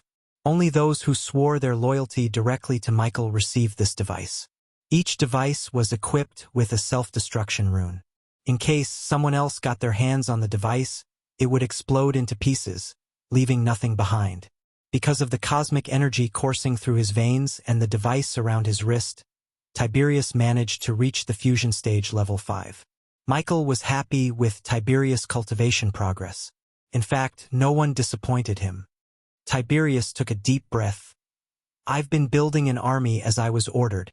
Freeland is growing faster than I initially expected. Since we haven't faced a war, our army lacks real battle experience," said Tiberius. Although they had a large army, most soldiers in the army didn't fight in a real battle. Without fighting a real battle, they would still be novices when it comes to war. Unfortunately, no one had the guts to wage war against the Freeland ruled by Tiberius. The biggest reason was Giselle's rapid growth in power. Gaia's leadership and the resources Giselle received from the order made Giselle stronger than any other kingdom ruled by a senate. On top of that, Maven became a part of Giselle, making Giselle the biggest kingdom in the southern continent. Among the 7 kingdoms in the southern continent, Maven and Giselle became one. As a result, 7 kingdoms became 6 kingdoms. With King of the Night, Saber's help, we managed to broker peace between Pre-Rid and Myril. So we didn't need to send out troops to fight Pre-Rid, said Tiberius. General Quintus worked for Fabia, who was working for Saber, so General Quintus became Michael's subordinate without him knowing. Gaia talked about initiating Quintus into the order as he was a fierce warrior and could be a valuable asset to them. However, Michael needed time to assess everyone's opinion of Quintus. He invaded Aria's homeland and turned them into slaves. Plus, he killed Heinberg, which gained Tiberius' wrath. Therefore, they might not be so welcoming to Quintus. In fact, Michael wouldn't be surprised if Aria or Tiberius wanted Quintus dead. At that time, Michael would have to end Quintus' life not to piss his subordinates off, especially Aria, whose life was turned upside down because of him. As for Kivin, Zoril, and Nettis, if you don't know about these kingdoms are called Trident of the Southern Continent, ruled by kings instead of senates. Gaia explained to the newcomers. Continue, said Gaia as Tiberius went on. They don't meddle with the Senate-ruled kingdoms. If I may, Dark Lord, Sadie raised her hand. I heard the 3 kings had met each other in secret. Also, I've been hearing from my girls each kingdom is bolstering its military and defense, said Sadie. As the Queen of Whispers, she was tasked to learn what was happening in the world as much as she could using the Silvermoon girls. Sadie recruited girls and sent them to every single kingdom in the world to learn rumors and information from the nobles. The Silvermoon girls were extremely efficient in gathering information and secrets from drunken nobles. Under their charm and beauty, the nobles opened up, and secrets flowed out of their mouths like a river. Do you know why they met? Asked Gaia. Not yet, Dark Queen, but I put my best girls to work. We will have something soon, said Sadie. As I was saying, they don't meddle with the Senate-ruled kingdoms. In other words, we do not have anyone to wage war on. An unused blade will eventually go blunt. So I'd like to request the undead to fight, Dark Lord. Tiberius made an unusual request to Michael. Michael thought about Tiberius' request for a few moments. He certainly couldn't go wage a war against a kingdom just to train his army. Even if the 3 kingdoms were bolstering their defense and army, it wasn't enough to wage war against them. Sometimes they might do this because of Michael's existence in the southern continent. Dalar. Michael turned his gaze toward the orc at the table. I can definitely spare some undead for training, Dark Lord. But where do I send them? We cannot let the world see our undead, said Dalar. Cover them with armor, Michael simply said. Michael remembered Gaia's words about getting them a dedicated pocket dimension for their army to enter and train. Unfortunately, creating a pocket dimension was not that easy, even for a 6-star runemaster. Once again, the system could solve this problem if it didn't go offline. But for now, covering the undead with armor had to do. That's all for my part, Dark Lord, said Tiberius. Give a report about the army to her later, said Michael as Tiberius nodded. After Tiberius finished his report, Michael turned his gaze toward Corey. Unfortunately, we are not lucky as King of War, Corey sighed. Our ships are getting attacked often by the Guardians and some unknown ships. They use a hit-and-run tactic. Corey's eyes burned with frustration and anger. Unknown ships. Michael tilted his head. He wasn't surprised by the Guardian ships, unlike these unknown ships. One should fear the unknown the most. Michael recalled Spectre's words in his mind. I ordered my men to catch one and interrogate them, but those bastards killed themselves before my men could catch them. The poison they used didn't even spare their bodies. By the time my men reached them, there was nothing but ashes. Michael creased his brows hearing about these men. Next time you spot one of these ships, contact me immediately, said Michael. Yes, Dark Lord, Corey bowed. Is there something else? Gaia asked after seeing the troubled look on Corey's face. Sorry to be the bearer of problems, Dark Queen, Corey sighed. It's okay. We are here to find solutions to problems. Tell me what's bothering you? Asked Gaia. We need a safer port for our ships. I've been thinking if we could anchor our ships in the dark ocean, it'd be better. At the moment, the lightning storm and the climate in the dark ocean made it impossible for a ship to sail to the floating mountain. Instead, all the ships Corey had been building were anchored on her island. The more ships she built, the more attention she drew from the Guardian Guild. Hence, Corey wanted a safer place for the ships to anchor. What could be a better place than the place where the Dark Lord is? "So you want our help with the lightning storm?" asked Gaia as Corey nodded. Gaia turned her head to see Ghost's reaction. He remained as calm as ever. After a while, he opened his mouth. "For a while, keep the ships on your island. I will tell you when to sail in when the right time comes," said Michael. Michael had been thinking about shifting his naval army to the Dark Ocean for a while. However, the Dark Ocean's weather stopped him from doing so. This was yet another problem that the system could solve. Although he was a god, he didn't have the power to control the weather as much as he liked to. The lightning storm and the weather made the floating mountain an impenetrable fortress. Disabling them would leave them vulnerable. Hence, Michael wanted to find a way for the ships to be immune to the lightning storm and the weather. Even Michael's Big Bertha was anchored at Corey's island instead of the Dark Ocean. Ever since Michael went to the Genric family, he didn't have enough time to equip Big Bertha with new weaponry. Now that Michael had acquired the Elven Rune and the system's offline period would soon come to an end, he could finally give the ship what it truly deserves. "Yes, Dark Lord," Corey bowed. "Have you seen the Empress ships?" asked Michael. For some reason, Michael suddenly thought of the Elven Empress. "No, Dark Lord." Corey shook her head. After Corey, Michael looked at a familiar face. He couldn't help smiling. "How are you, Eve?" asked Michael. Chapter 767. Each with their own problem too. Eve would have hugged him tight if it wasn't for the crowd around her. She couldn't care less about what the world was saying about Ghost. To her, he was the only one who helped her and her family when they needed help the most. He might be the Dark Lord to the world, but to her, he was her best friend. Michael's warm smile spoke more than words. "Should I address you, the Dark Lord, as everyone else?" asked Eve. "You know what, I will. After all, I decided to join your order." Michael knew better than to argue with her. To be honest, he was happy she made her decision to follow him. She chose him over her family and everyone she knew. That kind of friendship really warmed Michael's heart. "I won't stop you then," Michael smiled. Many of the subordinates saw Michael smile for the first time. It was a pity Eve couldn't absorb the cosmic energy. Regardless, she reached the fusion stage with Michael's abundant supply of potions and pills. "Don't let me stop your meeting. Carry on," said Eve as Michael nodded and turned his gaze to Gibson.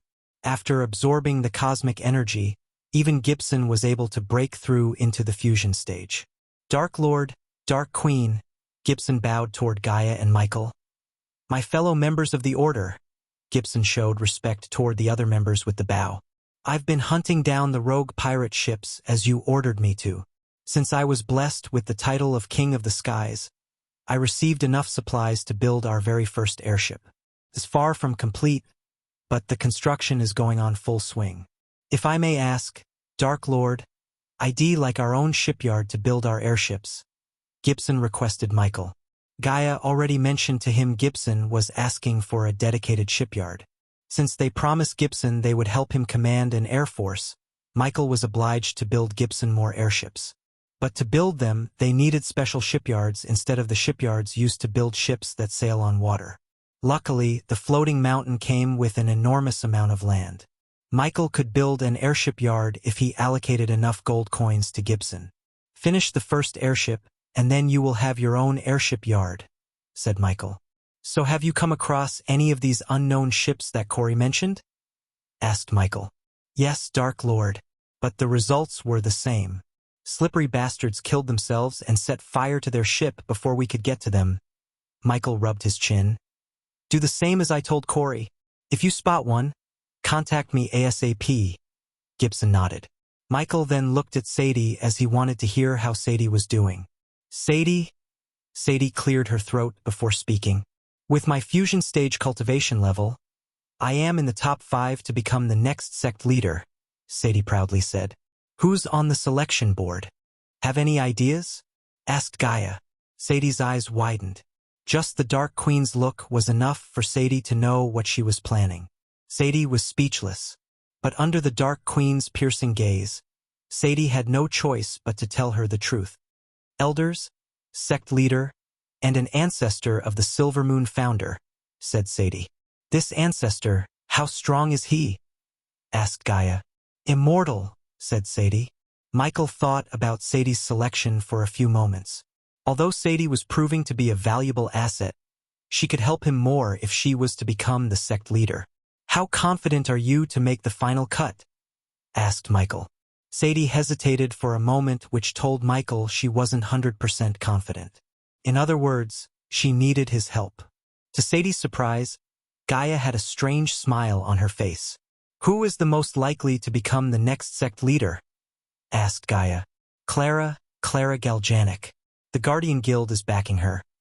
Then let us worry about making you the next sect leader, said Gaia.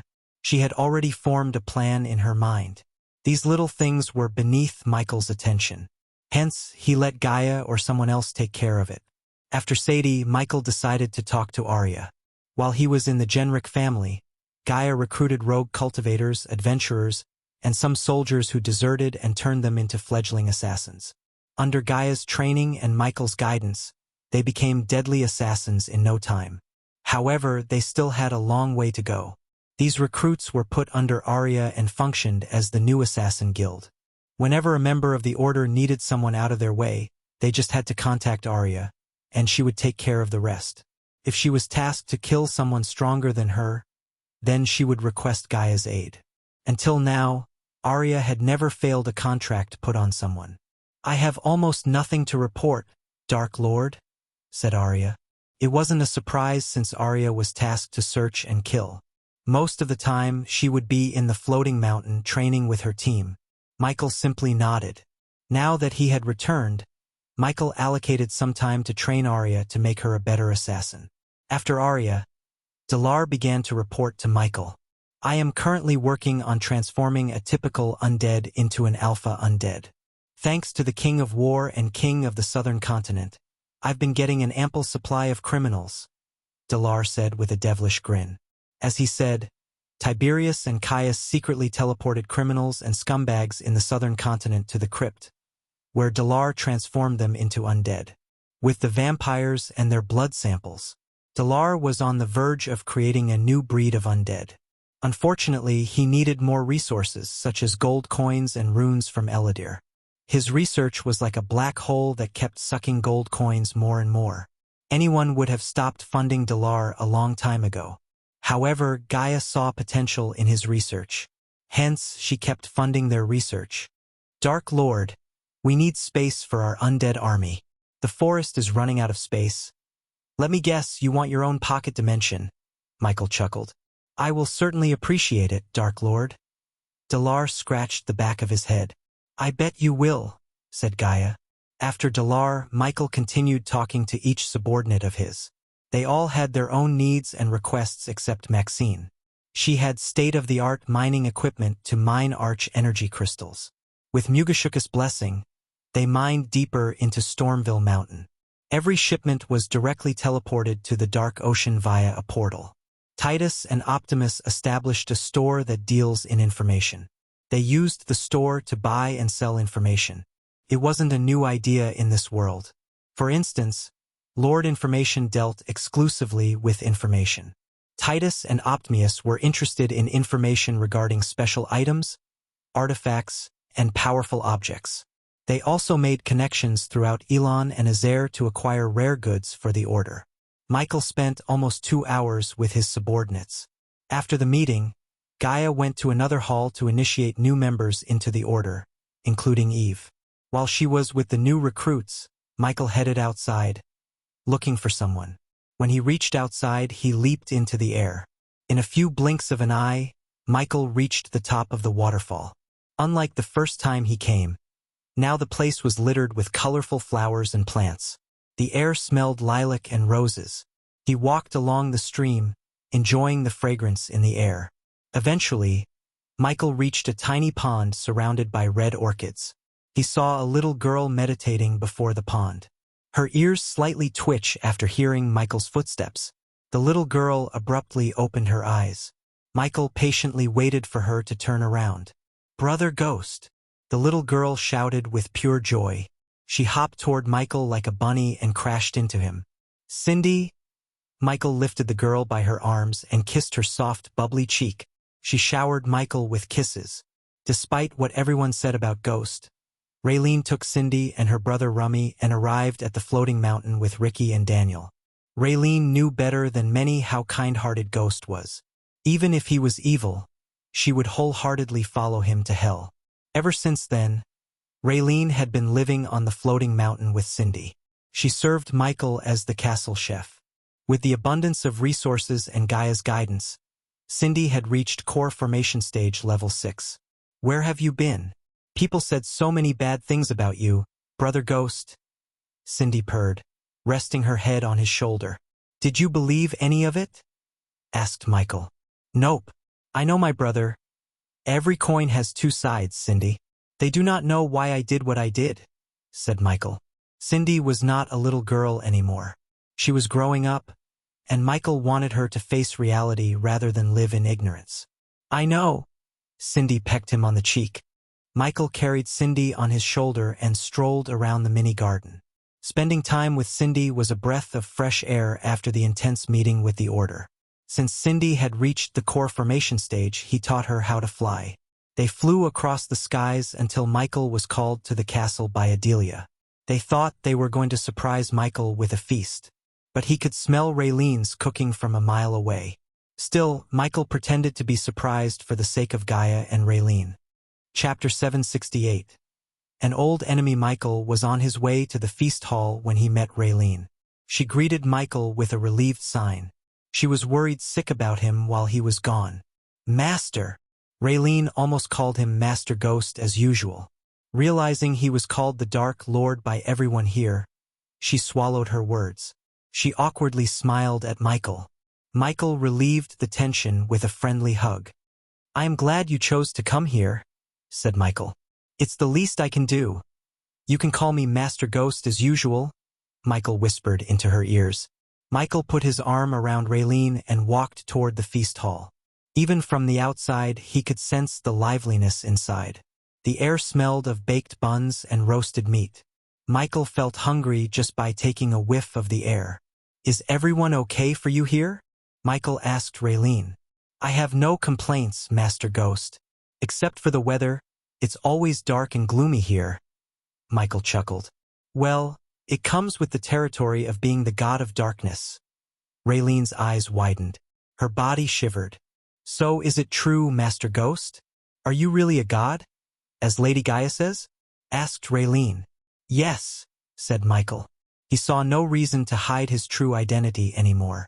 But after hearing Michael's words, Raylene's face lost its color. Her mind went completely blank. Michael expected this reaction. At first, even he was shocked. Who would think of them as a god? When Michael learned he was the god of darkness, he couldn't even think straight. Fortunately, Michael had a long time to come to terms with his true nature. "Don't worry. You will get used to it soon." Michael rubbed Raylene's shoulder. He was about to open the doors when Michael heard a commotion outside. The sound of metal clashing and blood splattering resonated in the air. Michael turned around. "Go inside and stay with the others," Michael said. The gentle smile disappeared from his face. Instead, he seemed cold and murderous. Raylene did not argue with him. She immediately opened the door, squeezing herself into the hall. After Raylene closed the door, Michael slowly made his way outside. "Intruder! Kill her! Don't let her into the castle! Sound the alarm!" "Arg!" Michael heard screams. As he was nearing the exit, Michael saw the dwarves running toward him, seeking shelter in the underground. "My lord," Michael heard Azazel's voice in his head. "It's her," said Azazel. "I will take care of her," Michael said. He was nonchalant. Michael faced an army of guardians without breaking a sweat. So what could a single woman do to him? In fact, Michael had been expecting this ever since he revealed himself. He was surprised it took a year for her to decide to do something. When Michael stepped outside, he saw a smoky black figure attacking the vampires in the sky. The vampires in the air were at the soul refining stage. Hence, they stood no chance against a fusion stage cultivator. However, the energy radiation around the smoky figure was unstable. It was as though she had used some forbidden method to boost her cultivation. "You!" The smoky figure noticed Michael on the ground. Michael saw a pair of ruby-like eyes glimmering under the dark hood. The figure resembled banshees in the legends. On top of its smoky figure, it had a screeching voice that hurt everyone's ears when it screamed. Before it could descend to the ground, a vampire tried to attack the figure from behind. The figure clutched the vampire's neck without even turning around. The vampire squirmed under the figure's clutch. The figure slowly turned around as though it wanted Michael to watch what was about to happen. Michael watched the figure bite the vampire's neck. The vampire's body shriveled as the figure sucked all the blood from the vampire. The more blood the figure sucked, the stronger it became. However, Michael didn't even bat an eye. Unless the figure could somehow become level 10 immortal, Michael had no worries. He waited for the figure to stop drinking blood. What in the actual fuck is happening here? Michael looked over his shoulder to see Gaia walking toward him with several black armored soldiers. "Let me deal with this." Michael raised his hand, stopping them from attacking the figure. "Dark Lord." The figure turned its gaze back at Michael. It slowly removed its black hood, revealing grayish skin and blood-red eyes. Unlike Gaia, Michael immediately recognized the figure. The last time he met the figure, she was in her bridal clothes. Fabia Viriduis. Michael calmly uttered her name. The name rang a bell in Gaia's mind. Gaia thought Fabia died in the explosion along with her father, Viridius, and the other senators. Despite the messy gray hair, vampire fangs, and gray skin, Gaia recognized Fabia. There was no mistaking. It was Fabia Viridius. Gaia wondered where the hell she came from. "You killed my father. You have a blood debt to settle," Fabia said, descending to the ground. The black armored soldiers and Michael's subordinates trembled with anger. Michael raised his arm, wordlessly telling them to back off. Usually, Michael would simply let his men deal with threats like this.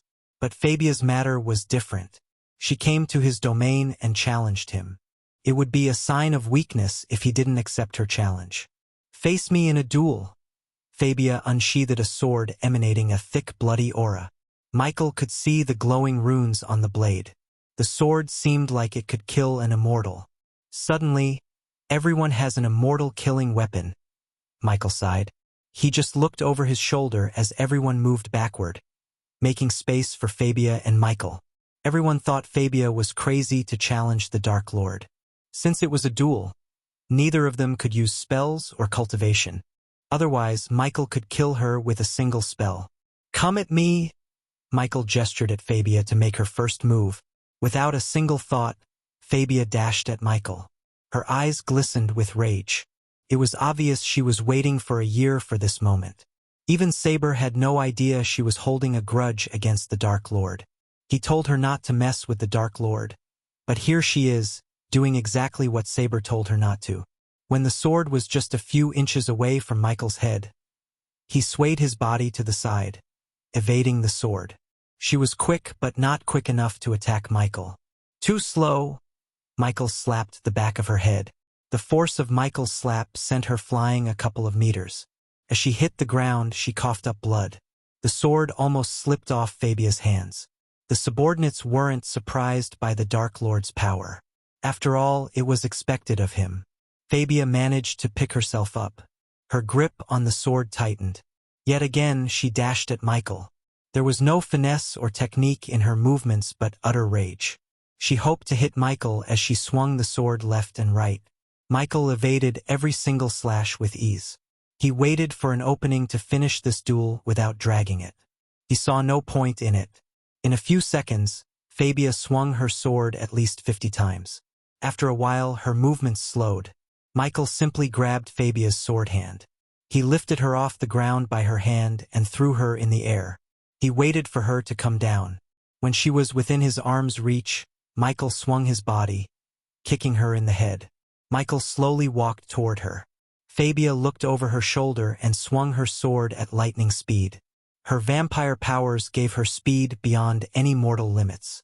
Unfortunately for her, Michael was a god. He saw through her move even before she made it. He slightly bent backward, evading the sword. He just flicked the sword as it flew out of Fabia's hand. Michael felt pity for Fabia deep down. According to Saber, she was a talented scholar and a freaky scientist who made the plague possible. He could have used her expertise only if she forgo her hatred toward him. But when Michael put himself in her shoes, he could understand her feelings. He killed her father and destroyed her entire life. Every time she woke up and looked at herself in the mirror, her hatred only grew stronger. But now that she challenged him openly and killed one of his men in front of him, Michael had no choice but to kill her. He decided to absorb her soul using the Soul Eater. "It'll be over quick," said Michael. He grabbed her by the arms and pulled her closer. To Michael's surprise, she spat a mouthful of blood at Michael. The blood temporarily hindered Michael's sight. He quickly used a flash of dark flames to vaporize the blood on his face. Fabia felt an intense heat on her face for a moment. She tried to escape his hold only to fail. At that moment, she knew she was going to die. Ha ha ha ha! Suddenly, she broke into a devilish peal of laughter. It surprised everyone as there was no reason for her to laugh. An ordinary person would shiver in fear, but she was no ordinary man at all. In fact, she expected defeat at the hands of the Dark Lord. Her end goal was not to kill the Dark Lord but to avenge her father by any means necessary. If her death could avenge her father, she would gladly die. Michael was about to use the Soul Eater when he saw a bright glimmer in her eyes. His neck hair stood up, warning him about a threat. The space around him was distorted. This feeling was familiar to Michael. He immediately cast the Silenes to slow down the time. "Gaia, do not do anything while I am gone." "It's an order," Michael said to Gaia through the earpiece. The words reached her as the Silenes spell's effect faded away. The very next moment, Michael and Fabia were sucked into a vortex that appeared suddenly in the air. Before they disappeared completely, Fabia coughed up blood. Chapter 769. Capturing the Dark Lord again, everything went dark around Michael for a moment. When the light returned to his sight, he was standing inside a glass room. Fabia stood a few meters before him, leaning against the glass. Her gut had a fist-sized hole, and blood oozed down from Michael's hand. But not a single drop of blood trickled down from Fabia's wound. Her skin around the wound was burnt. Death was nearing her. No healing potion in the world could heal her within a few moments to save her life. Michael watched the light of life fade away from Fabia's eyes. He waited for someone to come to her rescue. As far as Michael's eyes could see, there was nothing but smoky air with specks of ember outside. He vaguely saw a fuming volcano in the distance. Fire realm, Michael asked himself. He tried to contact Gaia through the earpiece, but strangely, the earpiece didn't work. In fact, he didn't feel any energy around him at all. While Michael was looking around the cage, Fabia collapsed down. She tried to say something to Michael, yet no words escaped her mouth. However, looking at Michael, she smirked. She looked at peace as though she had avenged her father. Michael touched the thick glass between him and the outside. Judging by how sturdy the glass was, Michael knew he wouldn't be able to break it. He couldn't even access his space ring. It felt like he was teleported right beside Mugishiku, where he would feel powerless and weak. Despite everything, Michael remained calm. Finally, Michael heard footsteps. He slowly turned around. To his surprise, Alicia and a young man with a face like a monkey stood outside the cage. Norvin looked a bit flustered, almost wanting to save Fabia. On the contrary, Alicia didn't even bother to take a look at Fabia's dead body. Her piercing gaze was on Michael. Michael rolled his eyes. "It's you." Michael almost hated himself for falling into Alicia's trap. "Welcome to your worst nightmare," Alicia said coldly. Both of them walked toward each other. Unlike Alicia, Michael had a smile on his face. "Every time we play this game, you Guardians end up with nothing but blood on your hands," said Michael. If he remembered correctly, this was the third time the Guardians trapped him. The only difference this time was Michael did not expect or plan his capture. It became clear to Michael that he had to plan his escape on the go. But seeing Alicia calmed his mind. If she planned this, he knew there would definitely be holes he could exploit to escape. Good thing he didn't see Noah. For some reason, Michael didn't think Noah was involved in this plan. Otherwise, he would have tried to save Fabia. "How is your brother, by the way?" Michael asked with a ridiculing smirk. "Good. Doing better than you at the moment?" Alicia remained calm, which surprised Michael. "Someone's doing better in anger management," Michael smiled. "I can't wait to wipe that smirk off your face," Alicia threatened Michael. Norvin saw Ghost lifting Fabia's dead body by her head. He showed Fabia's dead face like a puppet to Alicia. They didn't know what he was hoping to do with Fabia's dead body. Suddenly, Michael bashed her head against the glass. Alicia's body jerked as she took a step back. Her subconscious mind dictated her movement. He bashed Fabia's head again and again on the glass until the head became a puppy mess. Blood trickled down the glass as Michael drew a smiley face on the blood. "Fucking bastard," Alicia growled. "I promise you, this will end in more bloodshed," said Michael. Norvin's heart skipped a beat. No one freaked him out as the Dark Lord did. In Norvin's mind, Ghost was the exact opposite of Noah in every way. In simple words, Ghost was evil Noah. It made sense to Norvin since Ghost was the god of darkness and Noah was the god of light. Norvin hoped this cage would hold him.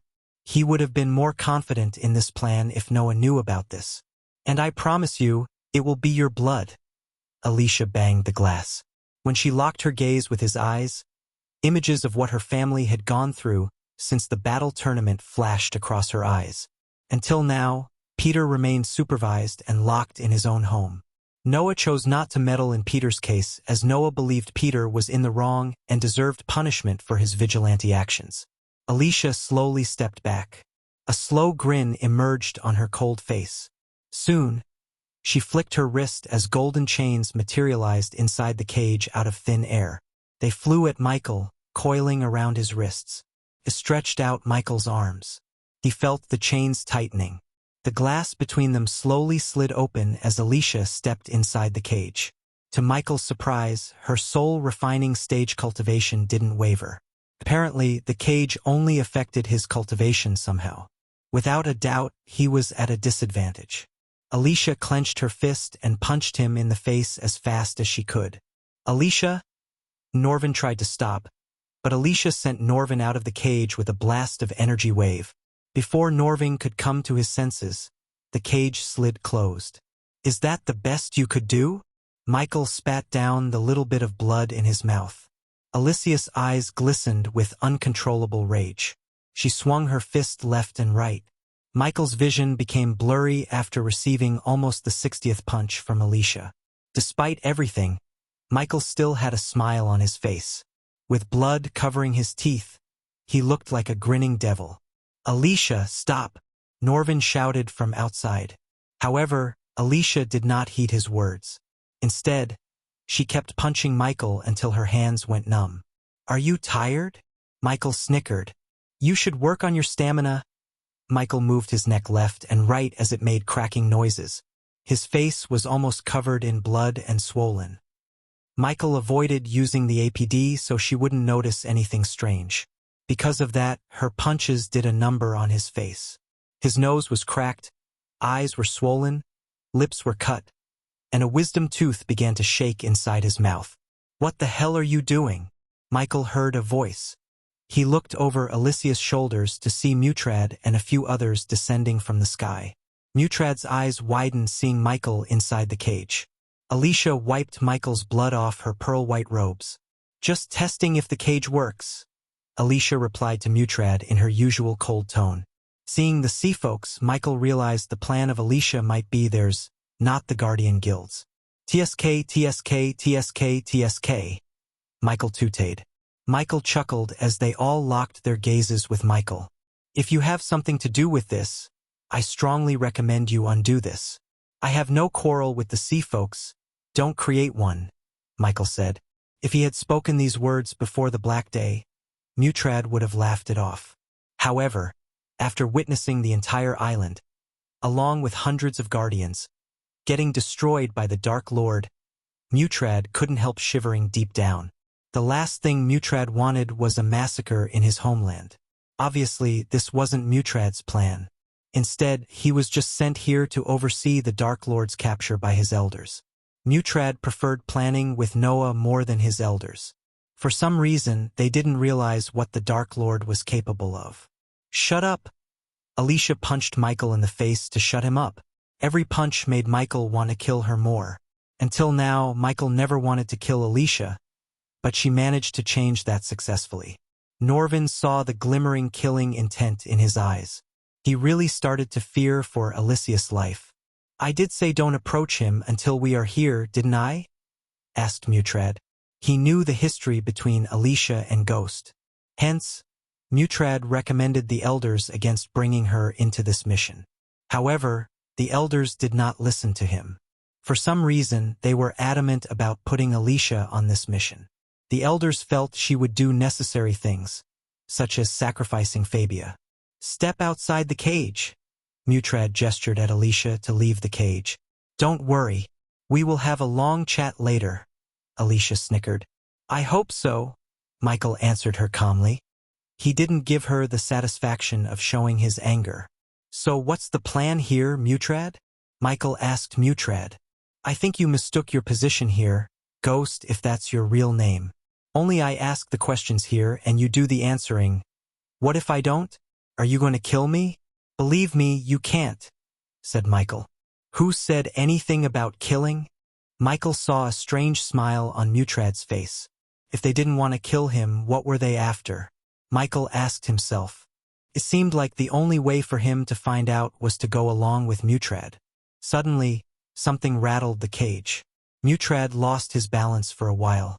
Michael noticed the cage ascending to the sky. Outside the cage, Norvin was pushing the cage upward all by himself. "This is not going to end well for you, Mutrad," said Michael. Despite the fear in Mutrad's heart, he remained calm. Thanks to the Sky Hall for giving them this special cage, Mutrad didn't need to worry about the Dark Lord escaping. As long as the Dark Lord stayed within the cage, he couldn't use any of his powers. According to the Sky Hall ambassador, this cage was specially made for the Dark Lord. Mutrad just hoped it would contain him as long as they wanted.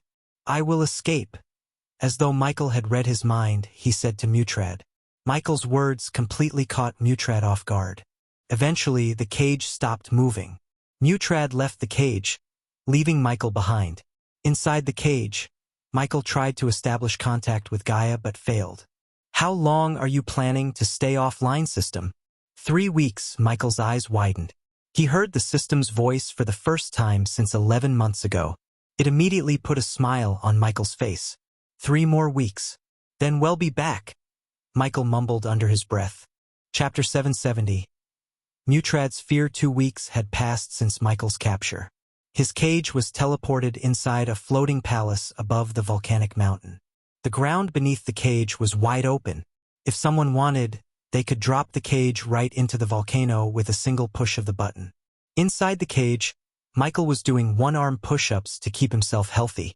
A burly man accompanied by Mutrad broke Michael's right arm. He twisted Michael's armor into 360 degrees.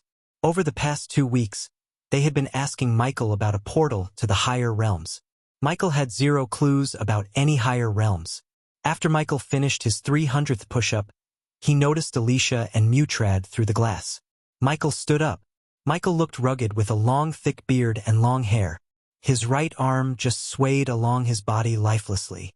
Before they entered the cage, the golden chains materialized inside the cage and coiled around Michael's wrist. An invisible force pushed Michael down to his knees. Seeing Michael in this state lightened Alicia's mood. Mutrad flicked his wrist as a chair appeared before Michael. Mutrad sat down and leaned forward toward Michael. "Did you change your mind?" asked Mutrad. "You are going to be here for a long, long time. So do yourself a favor and tell us what we want. In return, I will make sure your life gets easier in here," said Mutrad. "You don't have to worry about me, Mutrad. If I were you, I'd worry about everyone here," Michael calmly answered Mutrad. "Come on, Ghost. Open your eyes and look around. You cannot escape this cage. Mutrad rolled his eyes. Let me get the answers from him, Alicia growled. Michael chuckled. It's cute, Mutrad frowned. What is? The two of you? Michael gawked between them.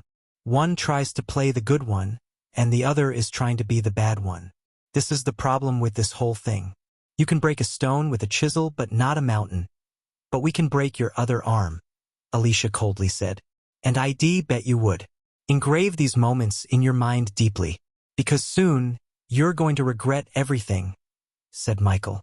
He did not hide his killing intent. Mutrad became silent, hoping this cage would hold him forever, because if he escaped the cage, there was no doubt he would slaughter everyone in the castle. He could only imagine what he would do to everyone who guards the castle. Alicia punched Michael in the face. Blood and spit sprayed out from Michael's mouth. Michael spat out the remaining blood in his mouth. He cracked his neck, but did not show any signs of anger on his face. Tell us about the portal, Ghost? We know you can open the portal. You are a god, aren't you? Asked Mutrad. Tell me why exactly I would tell you anything, Michael snickered. You know I believe him. He can't open the portal. In fact, I don't even think he knows where it is. I mean, look at him. You told me he is a god. But he doesn't look like a god to me. Alicia coldly laughed at Michael. She wanted to make him mad. Ever since he was captured, Alicia wanted to mess with his mind. She tried to assault him physically, ridicule him, and even threaten the people in River Town. However, nothing brought out the anger inside Michael. Instead, Michael remained as calm as ever. Only he knew what he was planning to do to Alicia. If you don't know about the portal, what do you know about the higher realms?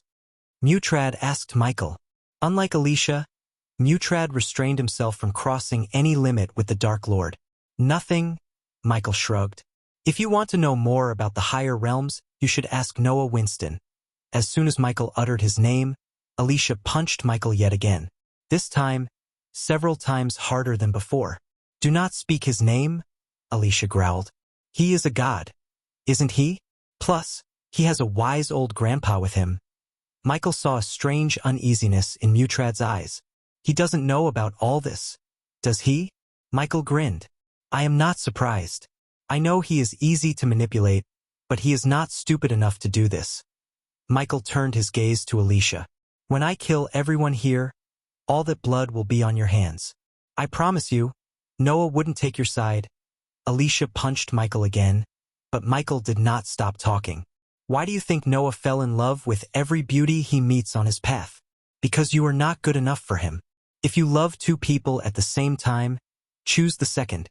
Because if you really loved the first one, you wouldn't have fallen for the second. The temperature around them dropped by several degrees. Alicia's eyes glimmered with rage. She grabbed Michael's hair and raised her fist in the air. Alicia, restrain yourself, Mutrad warned Alicia. But he couldn't stop her from repeatedly punching Michael. He became an outlet for Alicia's rage. Michael laughed as she kept punching. 5 more days? Mutrad heard these words escape Michael's mouth. Alicia, stop. Mutrad grabbed Alicia's hand, stopping her. What did you say? Asked Mutrad. Michael breathed heavily. He could barely keep his eyes open. Blood oozed out from his mouth, but the grin remained still on his face. Mutrad lifted Michael's head up. 5 more days, Michael mumbled. What 5 more days? Enjoy this while it lasts, Michael slowly said. I am going to slaughter every single one here. It's going to be a real bloodbath. Mutrad looked into Michael's eyes and saw no signs of lying. He was pretty serious. Mutrad panicked. The Dark Lord seemed so sure about escaping. His track record proved the Dark Lord has several trump cards up his sleeves. He is bluffing in pain, Alicia growled. Am I? Asked Michael. And I have something special planned for you, Alicia. But I will give you a clue. You're going to beg me to kill you. She was about to punch Michael when Mutrad stopped her. We are leaving? Mutrad dragged Alicia out of the cage. When they stepped out, the golden chains disappeared, releasing Michael. The glass closed. After leaving the cage, Mutrad did not even turn back to see the Dark Lord. Eventually, Mutrad and Alicia reached a brightly lit room with several tables. Every single table had a mound of scrolls and parchment. Don't tell me you believed his bluff. Alicia rolled her eyes. He is not bluffing, said Mutrad. I've lived long enough to tell the difference between a bluff and truth. He is not kidding. He is not going anywhere. He would have escaped by now if he could, said Alicia. Besides, the elders of the Sky Hall gave us this cage. But where the hell are they? If the Dark Lord poses such a threat to the world, why aren't they here? Mutrad questioned Alicia. Ever since Mutrad met the representatives of the Sky Hall, he had been asking this question himself. They described what the Dark Lord would do in great detail. Simply put, he would end the world they knew and put the world into eternal darkness. At first, Mutrad believed them, but with time, they seemed to have less interest in the Dark Lord. Mutrad's gut instinct told him that Sky Hall had more problems than the Dark Lord. His instincts proved to be right when the Sky Hall elders ordered Mutrad to interrogate the Dark Lord about a portal to ascend to higher realms. Instead of finding a way to kill the Dark Lord and end the threat, they were focused on getting information about this strange portal to higher realms. They had been asking the Dark Lord about this portal for 2 weeks. They tried to ask him nicely, tortured him, waterboarded him, and even broke his arm. Yet, they got nothing from the Dark Lord. Unlike Alicia, Mutrad believed the Dark Lord when he said he knew nothing about a portal or how to open one. And why didn't they want Noah to know about everything? If Noah knew about this, then his sister Rowena would too. Why don't the Sky Hall want their holy maiden to know about the Dark Lord's capture? There is something really shady going on between the Dark Lord and the Sky Hall. We shouldn't get involved in this. Alicia sensed a tinge of fear in Mutrad's voice. Are you hearing yourself right now, Mutrad? You came from your homeworld to capture the Dark Lord? My people are more important to me than the Dark Lord, Alicia. We both saw what happened to Ithilin. I don't want my homeworld to become the next Ithilin. Then nothing is stopping you from leaving this place. I can handle myself. Mutrad failed to find words. He remained silent for a while.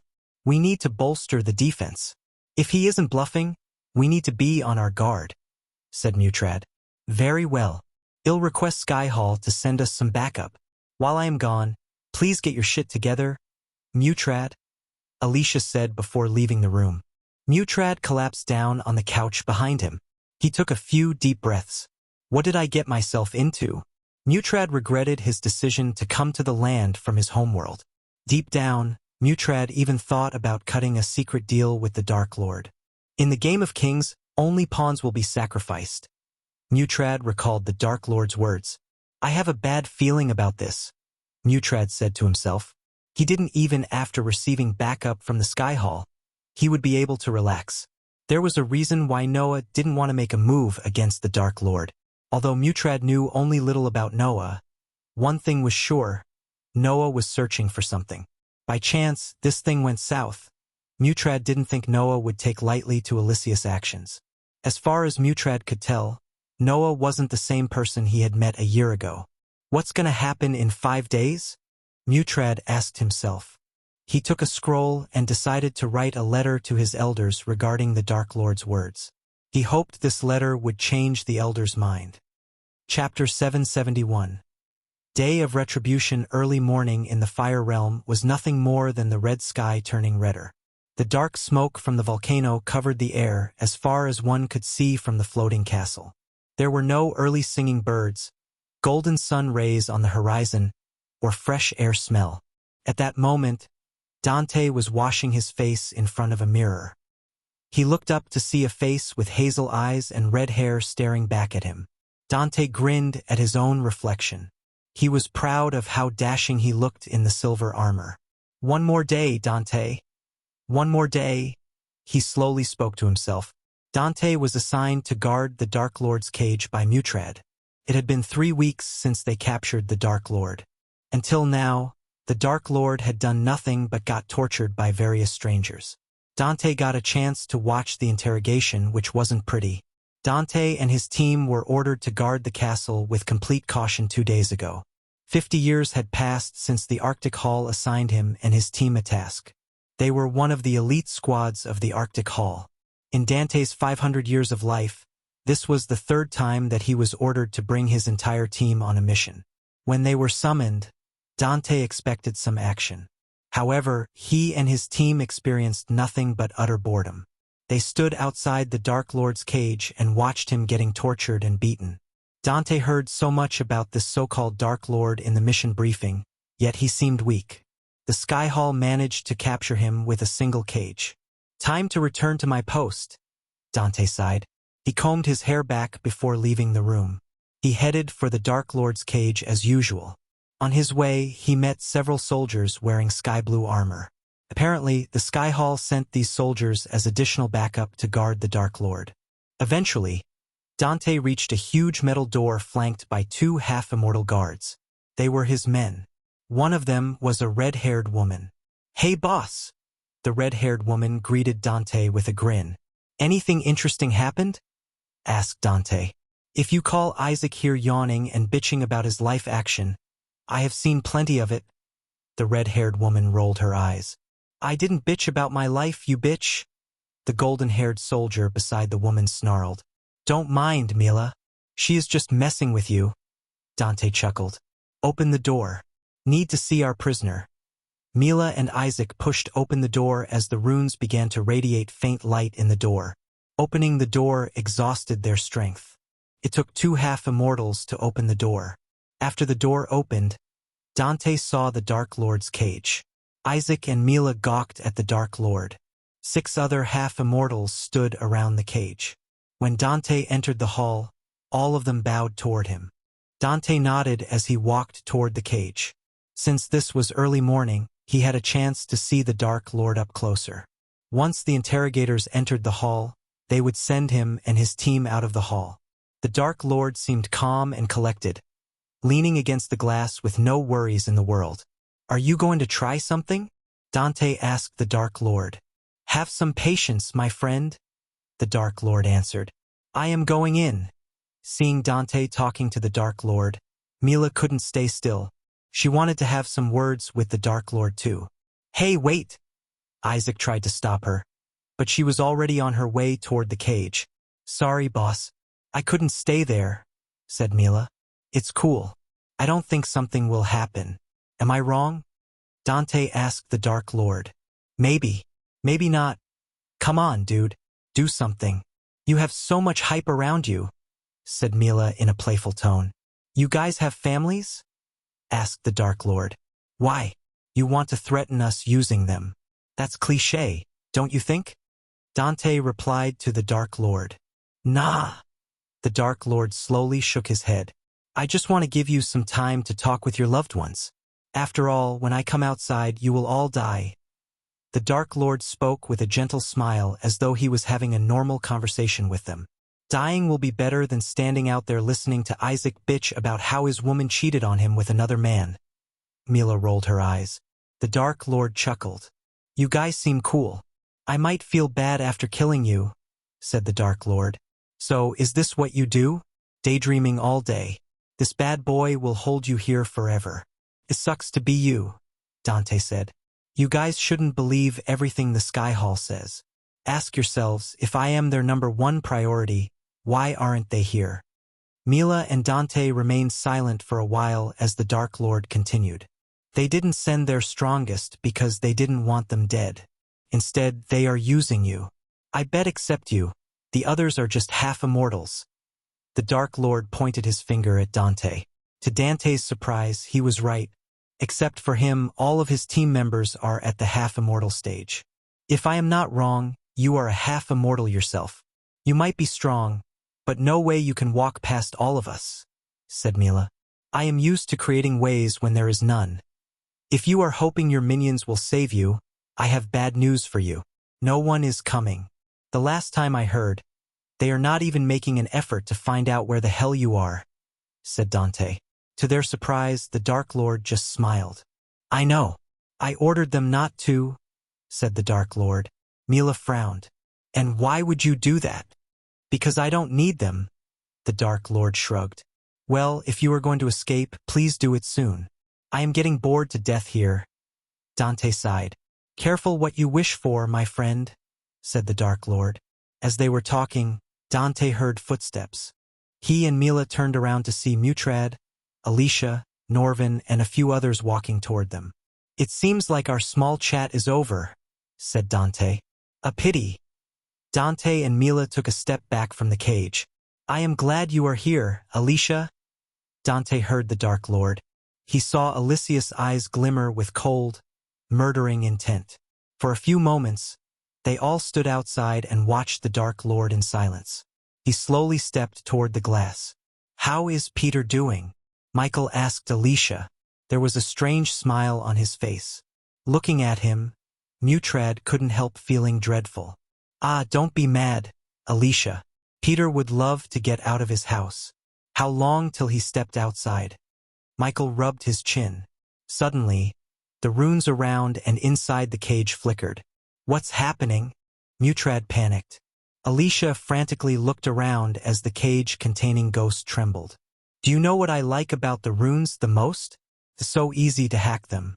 You can turn your enemy's weapons against them with a few minor changes, said Michael. Under their shocked gazes, Michael grabbed his broken right arm and jerked it. Mutrad heard the bones inside his arm cracking. In a few moments, he clenched his fists. How did he heal himself? Norvin asked. Alicia flicked her wrist, trying to open the cage. However, the cage refused to listen to her commands.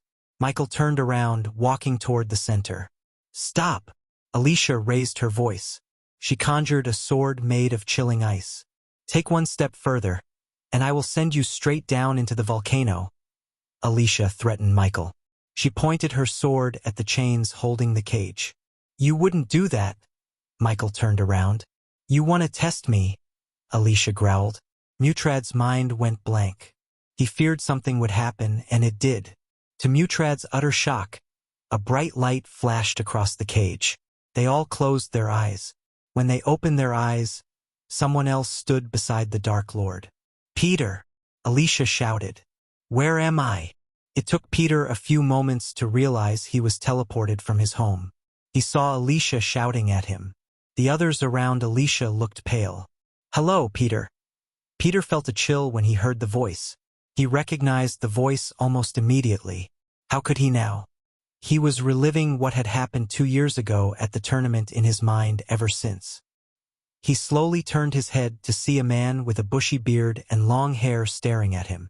The face seemed unfamiliar to Peter, but those eyes betrayed the person behind all the changes. Ghost! Peter clenched his fist. Seeing Ghost up close, Peter's whole body trembled. The veins in his eye popped, turning his eyes blood red. His life was turned upside down by him. Not only Ghost revealed his identity to the world, but he was humiliated. Ghost literally wiped the floor with him. Those images were eternally etched into his brain. Every time Peter closed his eyes, he saw how Ghost humiliated him in front of thousands of people. Not a single night passed without Peter thinking about ending his life altogether. Only the flame of vengeance kept Peter from doing so. Arg! Peter roared as he threw his fist at Ghost. Before the punch landed on Ghost's face, he simply caught Peter's fist. No, no, no, no, Alicia muttered as she focused all her energy on opening the glass. Yet, the glass didn't even move an inch. The runes responsible for opening the cage lost their glimmer. Michael grabbed Peter by his throat and lifted him off the ground. Peter squirmed in his hand as Michael turned his gaze toward Alicia. Peter's face slowly turned pale. He gasped for air. Mutrad, we need your orders, Dante asked Mutrad. We need the cage open now, Norvin shouted. The muscles in Norvin's body bulged as he dashed at the cage to break the glass. I wouldn't do that if I were you. When Norvin was about to punch the glass, Michael stopped him. P1E's visit N0VE1B in. He punched the glass hard enough, and the cage will fall straight down. Peter won't like that, will he? Let him go, Alicia growled. What did I say? Every time we do this dance, it always ends in bloodshed. Chapter 772. System back online a few hours before Dante and his team came to meet Michael. He was leaning against the glass and waiting for the system to come back online. Come on, come on, come on. Michael could barely stand still. He wasn't only feeling excited but an uncontrollable rage to slaughter every single person in the castle. Over the past 3 weeks, they tortured him, asking about a portal to higher realms. Michael had no fucking idea where the portal is or how to open one. However, they were completely wrong either. With the system, he could open a portal if he needed one. But Michael doubted the current system level would be able to open portals to higher realms.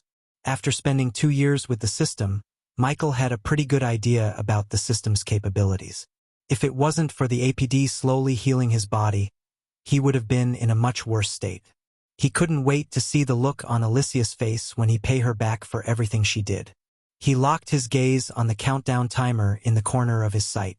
In 10 minutes, the system would be back online. With the system reaching level 8, he could finally buy ores and materials to forge new weapons and armor. He needed a pair of swords suitable for the Dark Lord. The 6 guards around the cage had no idea Michael was preparing to break out of the cage. Second by second, the countdown timer moved toward the 10-minute mark. Fortunately, Michael didn't keep anything important in his space ring. But still, Michael hated losing a couple of healing potions, a couple of millions of gold coins, and some spell scrolls. Can't it go any faster? Michael asked himself, looking at the timer. 10 minutes felt like an eternity to him. It had been a year since he interacted with the system.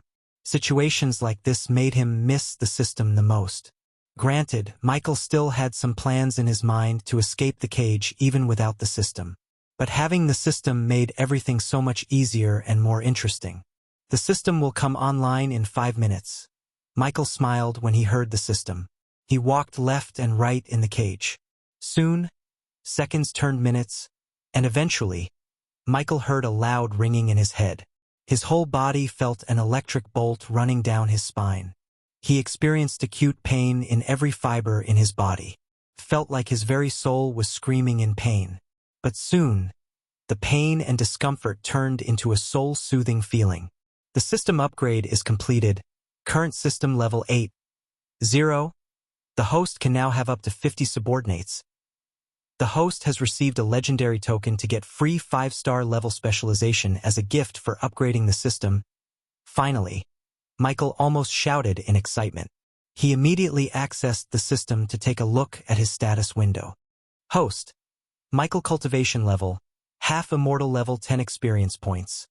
0/5. 000. 000. 26 million experience points remaining to be consumed. Badass points. 2. 000. 000 skills and spells. Wind Blast. LVL 6 Ultimate Form Level 1 Eyes of Doom. LVL 5 Ultimate Form Level 1 Responsive Shield. LVL 8 Environment Scanning. LVL 8 Ignitia. LVL 8 Ultimate Form Level 1 Silenes. LVL 1 Lightning Dash. LVL 6 Ultimate Form Level 1 Energy Devour. LVL 5 Soul Eater. LVL 5 Death Range. LVL 3 Eyes of Darkness. Normal. Can sense the cultivation level of others' Eyes of Darkness, Lucifer. Can sense the cultivation level of others. Can see through illusions cloud of darkness, Lucifer. Weak-willed enemies will lose their courage completely and surrender. Death range will be 50% more powerful, and if activated in darkness, the host's cultivation level will be boosted 4 levels up regardless of the stage barrier. Wordless spellcaster, Lucifer. In full Lucifer form, the host just has to think of the spell to cast it. Techniques: Swords of Destiny 98% Mastery Ring of Fire 96% Master Serpent Maga 98% Mastery Occupation. Core Disciple of Sunrise Sect, the Guardian of Sunrise Sect, Lord Lucifer of the Abyssal, the Dark Lord King of Bradford status. Injured goals: Control the world, grow the Order of Death utility function. Banker LVL 5, ratio 1000 gold coins, 40 badass points, Runic Teleportation X-ray vision. Also integrated with Eyes of Darkness. Wealth, 45 million gold special trait. 5-star Alchemist 5-star. Inventor subordinates: Gaia, Warrior, loyalty level 100%. Raylene, 5-star Chef, loyalty level 99%. Arya, Assassin, loyalty level 86%. Dead Heinberg, Warrior, loyalty level 45%. Maxine, Warrior, loyalty level 98%. Tiberius, Warrior, loyalty level 85%. Sadie, loyalty level 70%. Ricky, loyalty level 94%. Daniel, loyalty level 98%. Titus, loyalty level 80%. Optimus, loyalty level 80%. The Big Bertha crew pirates, loyalty level 93%. Base of operation. The Abyssal, the Crypt, the Dark Ocean Familiars. Nightmare. Royal Dragon Vedora, Three-Headed Hydra, Elemental Manipulation. Wind, 30% Mastery. Fire, 30% Mastery. Lightning, 40% Mastery. Darkness, 40% Mastery. The first thing he noticed in the status was the humongous amount of experience points left unconsumed. Over the year, he amassed 2 million badass points, which Michael planned to use to upgrade his spells. Except for Ricky, who lost 5% loyalty, the loyalty level for the others had a leap. Ricky's situation was understandable to Michael, so he didn't mind the 5% drop. The next change was the increase in his elemental manipulation. To be honest, Messiah felt frustrated with the numbers. It seemed like no matter how much he used them, the rate didn't go as high as Michael would like to. Looks like the host is in deep trouble. Michael heard the system's voice. Welcome back. Michael greeted the system with a friendly tone. It is good to be back. So, are you going to go offline for a long time whenever I upgrade you from now on? Michael asked the system. Of course not. Version 8 brings more functionalities and capabilities. Hence, the long upgrade time. Glad to hear that. The system went offline for 1 year, and you got yourself captured. To Michael's surprise, the system sounded like Pink, his psychic back on Earth. Why do you sound like Pink? The system accessed your subconscious mind and picked the voice you desire the most, said the system. It wasn't wrong. He did miss the sound of Pink in his head. The two of them were the deadliest pair on Earth. Speaking of Pink, Michael wondered how she was doing on Earth. Judging by her skill set and the payment she received for each job, she could live a lavish and peaceful life somewhere safe. For now, Michael had to worry about himself more than about others. He wanted to check the system store, but before that, he wanted to contact Gaia. He accessed the system and took out an earpiece. He put it in his ear without the guards seeing. The system requires 500,000 badass points to break the runes that keep you weak. Do it, but don't make it obvious. Also, I want you to make some changes to the runes. Consider it done. The system consumed 500,000 badass points in a blink of an eye. Finally, Michael felt his power growing stronger.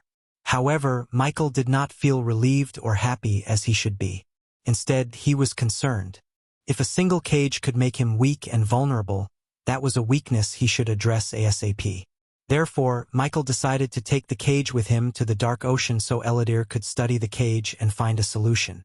Maybe he could even use this against Noah one day. Michael created a windshield around him to prevent the guards from hearing him talk. Gaia. Michael contacted Gaia. Immediately, Michael heard Gaia's concerned voice. Where the fuck are you? I am worried sick. Tell me where you are. I am coming to get you. Are you in trouble? First, relax, said Michael. I'll explain when I get back. But now I need you to do something for me. I am pretty sure you'd like it. What is it? I want you to Peter's home. Kill any guardian there and use the teleportation scroll I just put in your space ring. So that bitch has something to do with your disappearance? Asked Gaia. He could feel the killing intent in Gaia's voice. Yeah, and this is payback. You want him alive or dead? Asked Gaia. Alive, said Michael. After Gaia left for Peter's home in Icefair, Michael willed the system to use the token for free specialization. The host can now choose one specialization among blacksmithing, rune mastery, engineering, and healing. There was no competition between the choices at all for Michael. He immediately chose blacksmithing. Make me a blacksmith, Messiah said. He was excited like a kid. As soon as Michael chose the specialization, he felt a sharp pain in his brain. The system etched the knowledge needed to become a 5-star blacksmith in Michael's brain. New knowledge flashed across Michael's mind. He clenched his fist. He felt dizzy. The feeling of becoming a blacksmith was several times worse and more painful than becoming an alchemist. Michael started to notice the flaws in the weapons and armor of the guards around him. The pain lasted for almost 5 minutes. Even his vision blurred. Eventually, his vision slowly cleared. Michael took a few deep breaths. After almost 2 years, Michael finally became a 5-star blacksmith. "Congratulations to the host on becoming a 5-star blacksmith," said the system. "The host will need a special forge, tools, and materials to start forging weapons and armor. The host can buy a map with all the marked locations of required items for 700,000 badass points." "Hold your horses for now, system," said Michael. Until he could escape the fire realm, Michael did not want to spend any badass points. Who knew when he would need the points? A while later, Michael heard Gaia's voice. "Hey, Michael, are you there?" "Go on." "I am at the ice fair, looking at the Belafort mansion. How do you want me to do this? Silent and clean or loud and messy?" asked Gaia. "Silent and messy," said Michael. "After you are done, burn the mansion to the ground." "Then it's a good thing I brought Nightmare with me," said Gaia. Chapter 773. End of Peter Belafort. Alicia banged the glass between her and Ghost. She poured energy into the rune on her hand to open the cage. However, the glass didn't even budge. Inside the cage, Peter squirmed in Michael's hand. Dante and his team waited for Mutrad's order. The only way to open the cage was through the rune on Alicia's hand. It was a failsafe to prevent someone from opening the cage to aid the Dark Lord. At that moment, this failsafe failed. Michael slowly grabbed Peter's right hand. "No!" Alicia shouted from outside. "Arg!" Peter screamed as Michael twisted his arm. The bones broke with a sickening cracking noise. Blood spurted out of Peter's hand. Some broken bone pieces were sticking out of his hand. Peter's scream echoed through the hall. Finally, Dante and his team realized why the entire world feared the Dark Lord.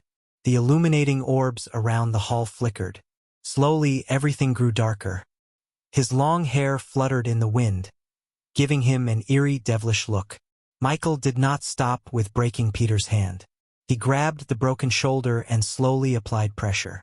Peter's body trembled in pain.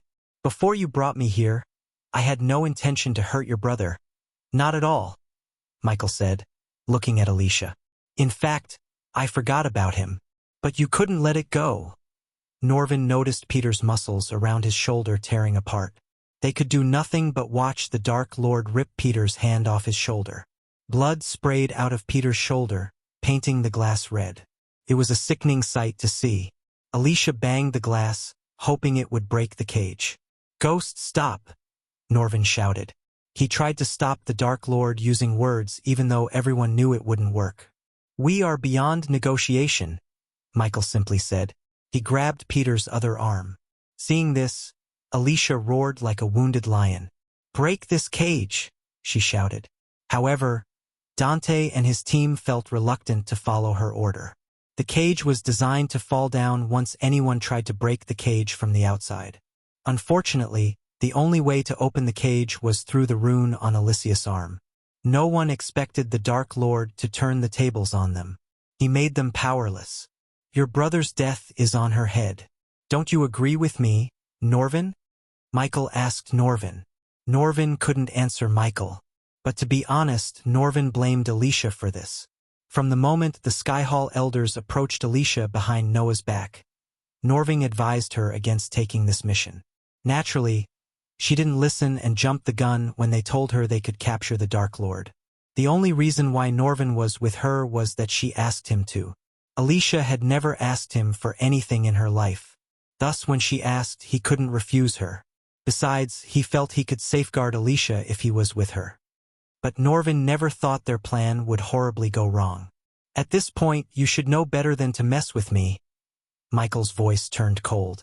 He ripped off Peter's other arm and threw it at Alicia. Peter's face turned pale due to the heavy blood loss. Every inch of the cage was painted red with Peter's blood. His body slowly stopped squirming. "Peter!" Alicia screamed. Blood trickled down her nose in anger and pain. "I wonder what the Belafort family would think when they hear their precious Alicia Belafort just made an enemy out of the Dark Lord," said Michael. He slowly turned Peter's body upside down. He held him by his left leg. Michael intentionally did everything slowly. He wanted these moments to get carved into her brain. "I will kill you," Alicia roared. Her eyes turned blood red in anger. She screeched and punched the glass till her hands went numb. Yet no matter how hard she tried, she couldn't save her brother. She was just as helpless and weak as she was in the tournament. If you think you can do that, you are stupider than I think. As soon as these words escaped Michael's mouth, he twisted Peter's leg and ripped it off his ankle. At this point, Peter didn't even move. He seemed dead to everyone. Seeing her brother's horrifying death, Alicia's legs turned to jelly. She collapsed to the ground. "Take it down," Mutrad said to Dante. He saw no option but to send the cage right into the volcano. He hoped it would stop the Dark Lord from killing them all. "As you wish." Dante did not argue with Mutrad. He conjured a ball of bright energy. The energy beam shot out of Dante's hand, hitting the chains attached to the ceiling. Upon the beam hitting the chains, they exploded into pieces. However, the cage did not fall down as they expected. Instead, the cage hovered in the air without even moving an inch. "Did you think it's that simple to get rid of me?" Michael devilishly grinned at Dante and Mutrad. Michael dropped Peter's body down and stepped onto his waist. He grabbed the last limb before turning his gaze back at Alicia. "I told you this would happen. You brought this on you all by yourself." Finally, Michael ripped off Peter's last limb. Michael heard the system's notification of Peter's death.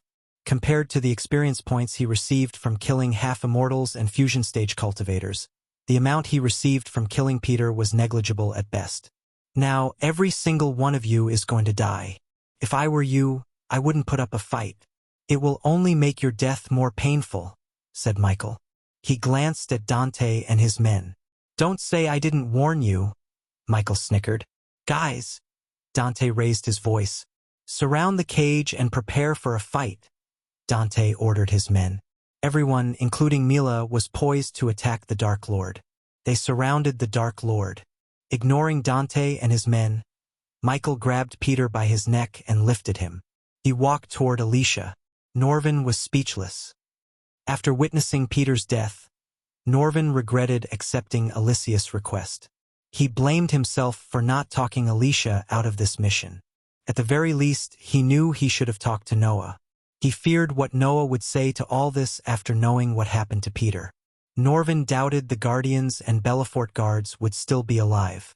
The Dark Lord liked to leave something behind for everyone to see and fear him. He ruled the world through fear. "Hey!" Michael called Alicia. She couldn't look at the cage covered in her brother's blood. His words made her look up as Michael placed Peter's face against the glass. "Look at your brother's face," Michael said. Everyone around Michael trembled in fear. He ripped Peter limb by limb in front of his sister. Alicia saw her brother's face with widened eyes. They contained immense pain more than anger. His face was almost unrecognizable. Michael conjured the dark flames, slowly burning Peter's body. Even from outside, Dante and his men felt the temperature rising. The dark flames reduced Peter to a pile of hot ash. Dante and his men saw smoke fumes coming out of the ashes. Even now, they had no idea how the Dark Lord teleported Peter into the cage. An eerie silence enveloped the hall. Michael squatted down to see Alicia in her eyes. He waited for Alicia to look up. He wanted to see the pain and grief in her eyes. Usually, Michael preferred not to torture his enemies, but Alicia was different. She showed him no mercy. She took pleasure in torturing him. So why shouldn't he give a taste of her own medicine? "Whatever you give me, I will give it back 100 folds. Do you think Noah can save your ass every time, don't you? Well, think again.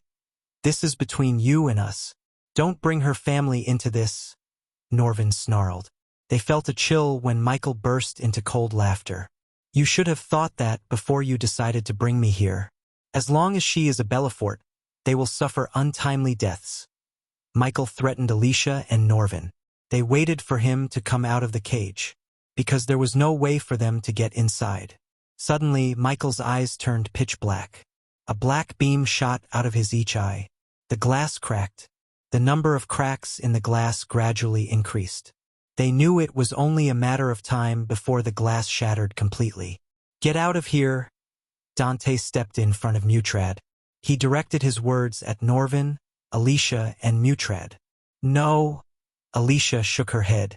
She rose up from the ground. This ends here and now. Alicia's eyes glimmered with absolute resolve. She wanted to end the enmity between her and Ghost then and there. Because of her, Peter lost his life.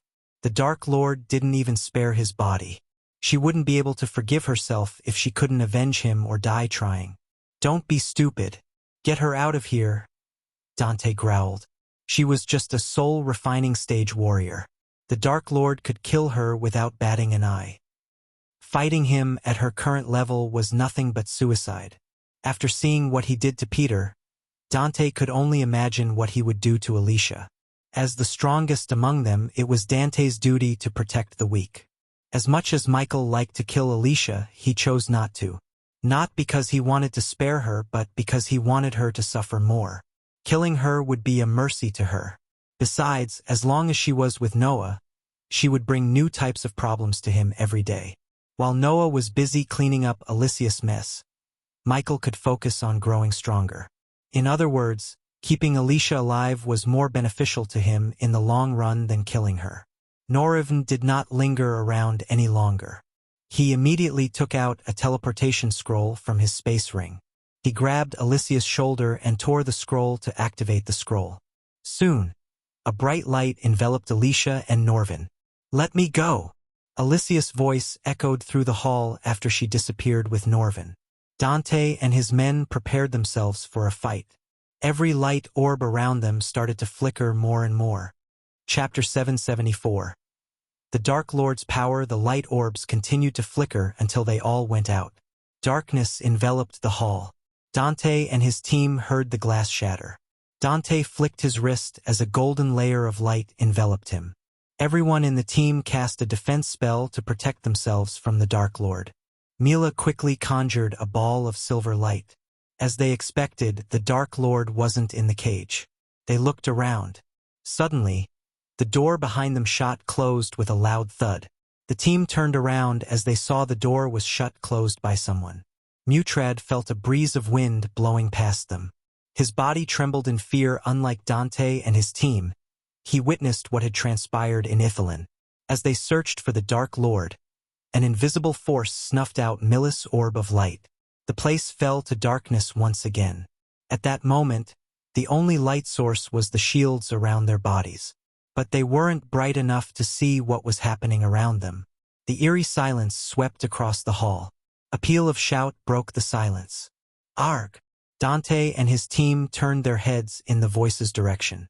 They saw one of his team members wobbling around. Dante noticed a red line across his neck. Slowly, blood seeped through the line. To their surprise, the man's head fell from his shoulders. Blood sprayed out of his neck as his body hit the ground with a sickening thud. In a blink of an eye, the Dark Lord decapitated a half-immortal. Mila and the others slowly felt the growing fear in their hearts. The one who died was just as strong as them. Yet he stood no chance against the Dark Lord, even with a shield around him. The Dark Lord completely ignored the shield and killed him. After killing the first half-immortal, the team began to conjure orbs of light. They wanted to bring light to fight the Dark Lord. One by one, they conjured energy orbs, lighting the place. But a powerful blast of wind snuffed out the light orbs. The Dark Lord did not allow them to fight the darkness. The darkness around them felt strange to Dante. It was not the usual darkness of the night, but a thick and eerie kind of darkness. Before they could conjure another orb of light, another one groaned.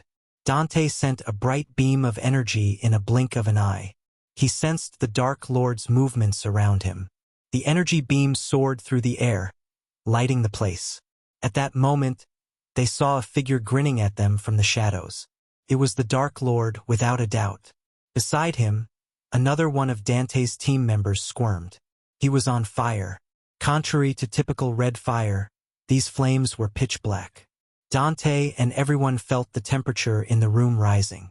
Before Dante and his team could put out the fire, almost half of his body turned ashes. There was no point in trying to save him. The half-immortal held his chest. Because he was burning, they failed to notice the hole in his chest. "Open fire," Dante ordered his team. He chose to attack the Dark Lord with spells instead of waiting for him to show himself. As soon as the team heard the order, they all cast their own spells. The entire hall lit up like a Christmas tree. Mutrad ducked down and kept his head down. Mila cast a spell that created a dazzling red panda. It ran around the hall, shaking the ground itself. The panda, made of energy, seemed like it was searching for someone. Boom! The panda exploded into bits and pieces. It happened so quickly. One moment the panda was running around, and the next it shattered into countless specks of light. Mila immediately tried to cast another spell. However, a dark beam shot out from nowhere and hit her in the shoulder. Arg! Mila screamed. The dark beams sent her flying onto the walls behind her. The others did not stop. Dante clenched his fist, casting a spell. When he opened his fist, a shock wave of shadowy energy shot out from him. The shock wave was powerful enough to crush a fusion stage cultivator to a bloody pulp. He hoped the shock wave would knock down the Dark Lord. But nothing happened as Dante expected. A few seconds later, another wave shot out from the other side of the room. This wave was stronger and more powerful than Dante's shock wave. On top of it, it wasn't a shock wave but a wave of fire. Dante and his team immediately leaped into the air to avoid the dark flames. The flames pulsated from the Dark Lord. It scorched the marble floor, turning it black. Mutrad missed the flame wave by an inch. While they were in the air, the dark beams zigzagged through the air. The golden layer of light around Dante reflected the dark beams. Unfortunately, Mila's shield wasn't as strong as Dante's. The dark beams already hit her in the shoulder. She was bleeding. Her luck was bad enough to the point the dark beams hit the same spot in the shoulder. This time, the beams penetrated through her body. She fell from the air in pain. Dante dashed at Mila to catch her before she hit the ground. However, a black shield flew out of the darkness and hit him in the face.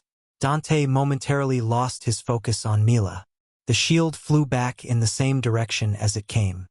Mila! Dante screamed as he saw a bolt of golden lightning fly past her. Mila disappeared along with the lightning bolt. He could swear he saw the Dark Lord's blurry figure in the lightning bolt. Arg! Mila's screams echoed through the hall, but her scream was cut short. Hearing her scream, Dante's heart skipped a beat. He was with Mila for almost 500 years. The two of them joined the Arctic Hall together and have served them ever since. He forgot what it would feel like to live without Mila. Just imagining she might be dead made his body tremble. "Where are you?" Dante screamed. He could see in the dark as an immortal, but this strange darkness completely blinded him. Mila has yet to respond to him. Instead, Dante heard the Dark Lord's voice. "Didn't I warn you all?" asked Michael. His voice echoed through the hall. Dante conjured a ball of light. To his surprise, he saw Mila walking toward him. He heaved a sigh of relief in his heart. Unfortunately, his relief was short-lived. He saw the large holes in her chest. Her silver armor had bloodstains.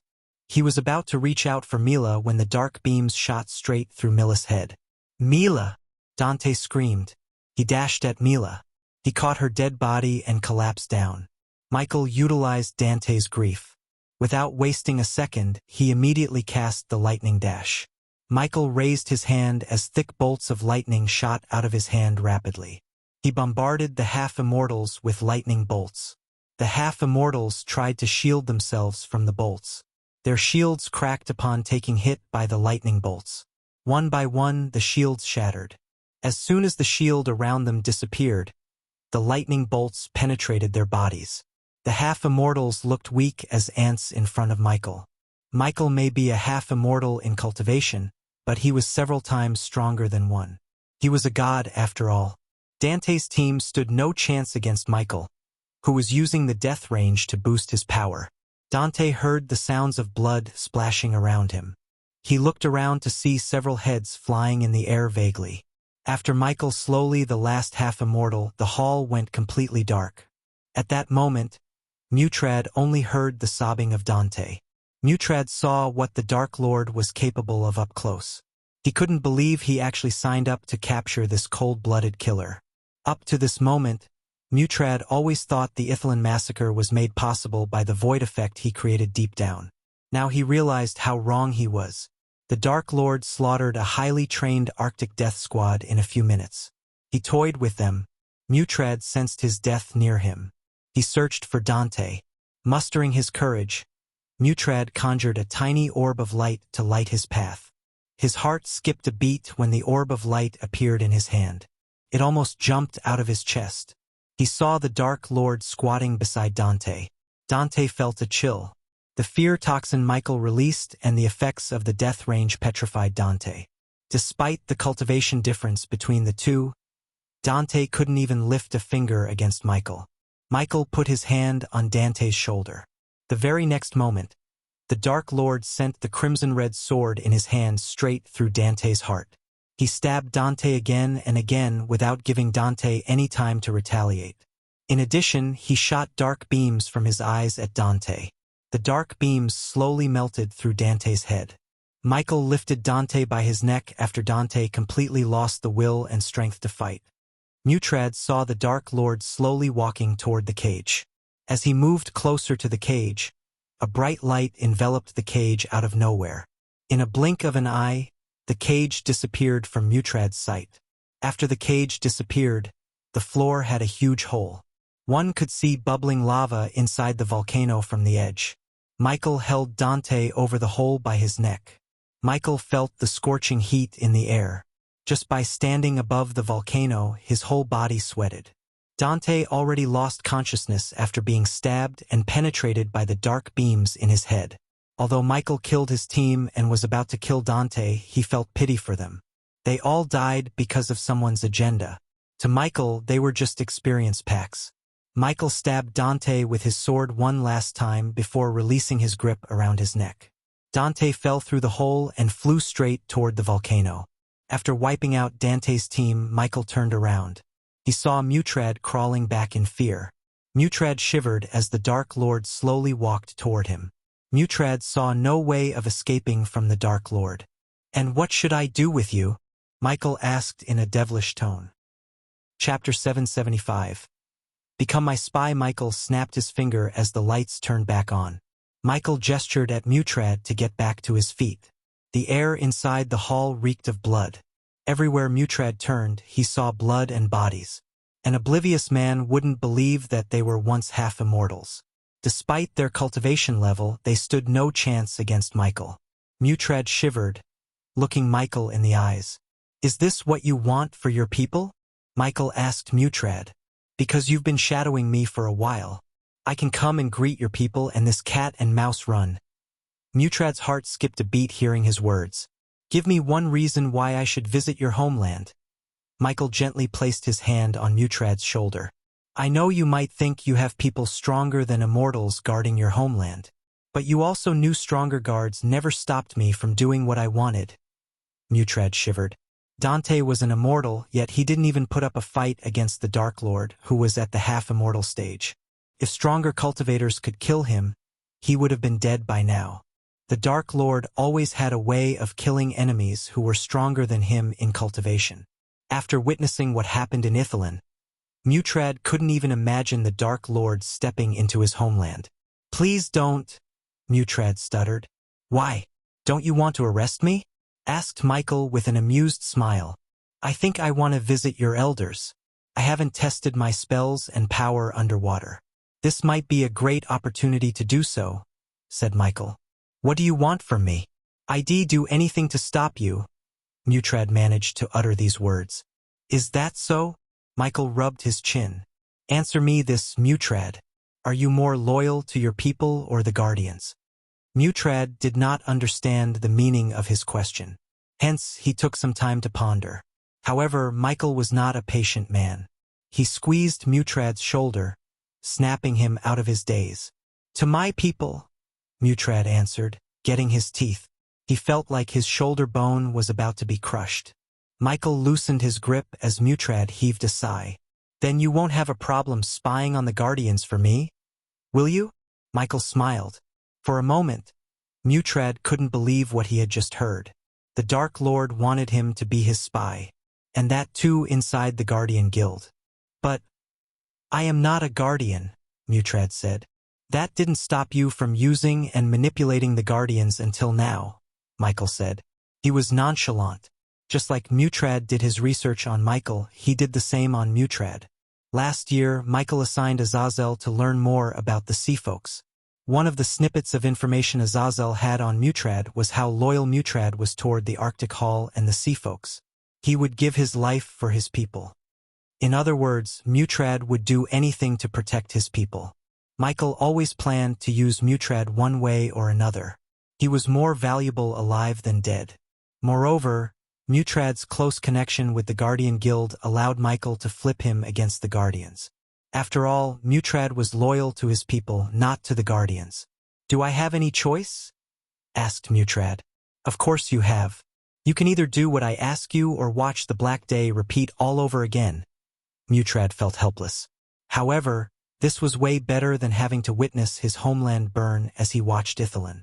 If anything Mutrad learned over the past years, it was not to mess with the Dark Lord under any circumstances. After seeing the Dark Lord slaughter Dante and his team up close, Mutrad let go of his foolish pursuit to apprehend the Dark Lord. It seems like I am going to be a rat, Mutrad sighed. Better to be rat than dead. Michael snickered. After striking a deal with Mutrad, Michael looted the corpses for their space rings. Since they were all half-immortals, he knew they might have some juicy items in their space rings. Michael scanned the castle with his environmental scanning. To his surprise, the castle seemed rather empty.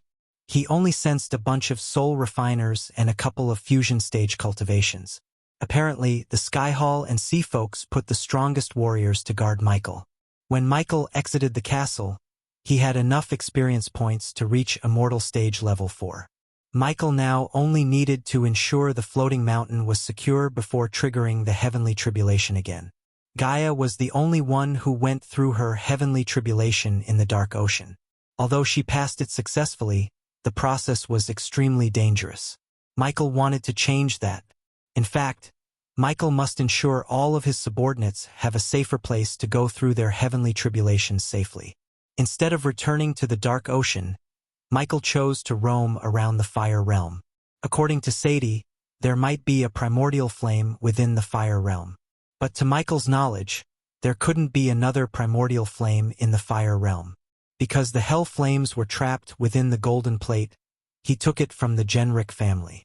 So Michael wondered how there could be another primordial flame. Since he was already at the Fire Realm, Michael wanted to look around a bit. With the system back online, he would find out if something was in the realm. 2 days later, Alicia returned to the ice fair with Norvin. The news of Peter's demise had already spread through the kingdom like wildfire. The entire kingdom knew the Dark Lord took Peter after slaughtering the Guardians and Belafort family soldiers who guarded Peter. Moreover, the rumor about the Dark Lord swearing to destroy the Belafort family spread among the people of the ice fair.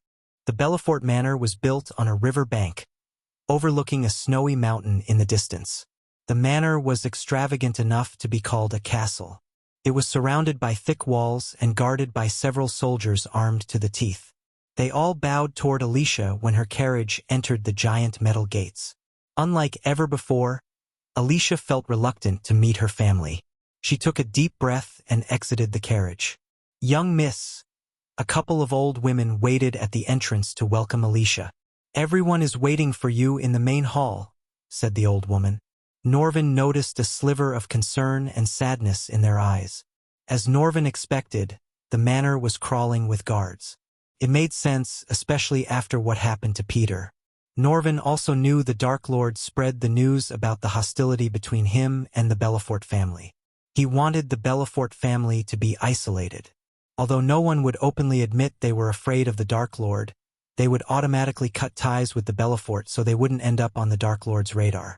Norvin hoped Noah would come out of his seclusion soon to sort everything out with Alicia and her family. If anyone could clean up Alicia's mess, it was Noah. Alicia and Norvin followed the 2 old women inside. Young miss. When they reached a marble door, the 2 old women gawked at Norvin. He is coming with me, Alicia coldly said. She knew they were trying to tell her to leave Norvin outside since he wasn't a Belafort. However, as far as Alicia was concerned, Norvin was her family. Hence, she outright refused to leave Norvin behind. When Alicia opened the marble door, she was welcomed by a spacious grand hall. Slender braziers enclosing each of the 16 onyx columns lit up the lower levels of the throne hall, covering the hall in dancing shadows and a warm radiance. The marble stone of the layered ceiling danced in the flickering light while memorials looked down upon the stone floor of this luxurious hall. A gray-haired man wearing icy blue robes sat on a throne atop an elevated platform. The regal marble throne sat beneath a statue of an eagle and was adjoined by 5 rather plain-looking seats for the family members. The elders and important family members sat on several extravagant and comfortable iron benches, all of which faced the throne in a half-circle. Those of higher standing were seated on the embellished mezzanines facing the throne. The moment Alicia entered the hall, the noises fell flat. Silence occupied the hall completely. The man on the throne was none other than Alicia's father, Francis Belafort. He was a fit man with a stubble white beard. At that moment, his blue eyes had hidden anger and concern for his family's safety. Even though he lost his son, he had no time to grieve when his family was in mortal danger. Francis may have soon-to-be son-in-law who was the supreme guardian, but he and the elders doubted Noah could protect them from the Dark Lord forever. Taking a life was so much easier than protecting one. Alicia's eyes watered, seeing the cold look on her father's face. Looking at their eyes, Norvin could tell all of them were scared shitless by the Dark Lord. Their fear was the Dark Lord's strength. He ruled the world through fear. At that moment, the Belafort family was under his thumb. There was a time the Belafort family could have crushed Ghost without much effort. But time had changed everything. Now, even the most powerful families would tremble at the mere mention of the Dark Lord's name. Alicia Flora Belafort. Francis addressed Alicia by her full name. His voice was cold. Norvin, please take a seat among the elders. This hearing is only for Alicia, said Francis. If you don't mind, I'd like to stand beside my friend, Lord Francis. As her friend and sworn brother, it's my duty, and I hope you won't ask me to fail my duty.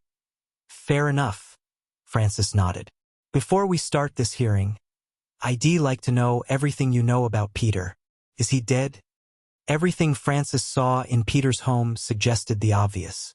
Yet Francis wanted to hear it from Alicia. Alicia slowly nodded as tears rolled out her eyes. Francis clenched his fist. Took him several moments to find his next words. Is it possible for us to give him a proper burial? Asked Francis. Alicia's silence spoke volumes. It was hard for them to digest that Peter, the heir to the Belafort family, died a brutal death. It's time for you to tell us everything you know, Alicia, Francis asked Alicia. Alicia remained silent. I am not asking you as your father. I am ordering you to speak as the head of the Belafort family. Francis' voice became colder.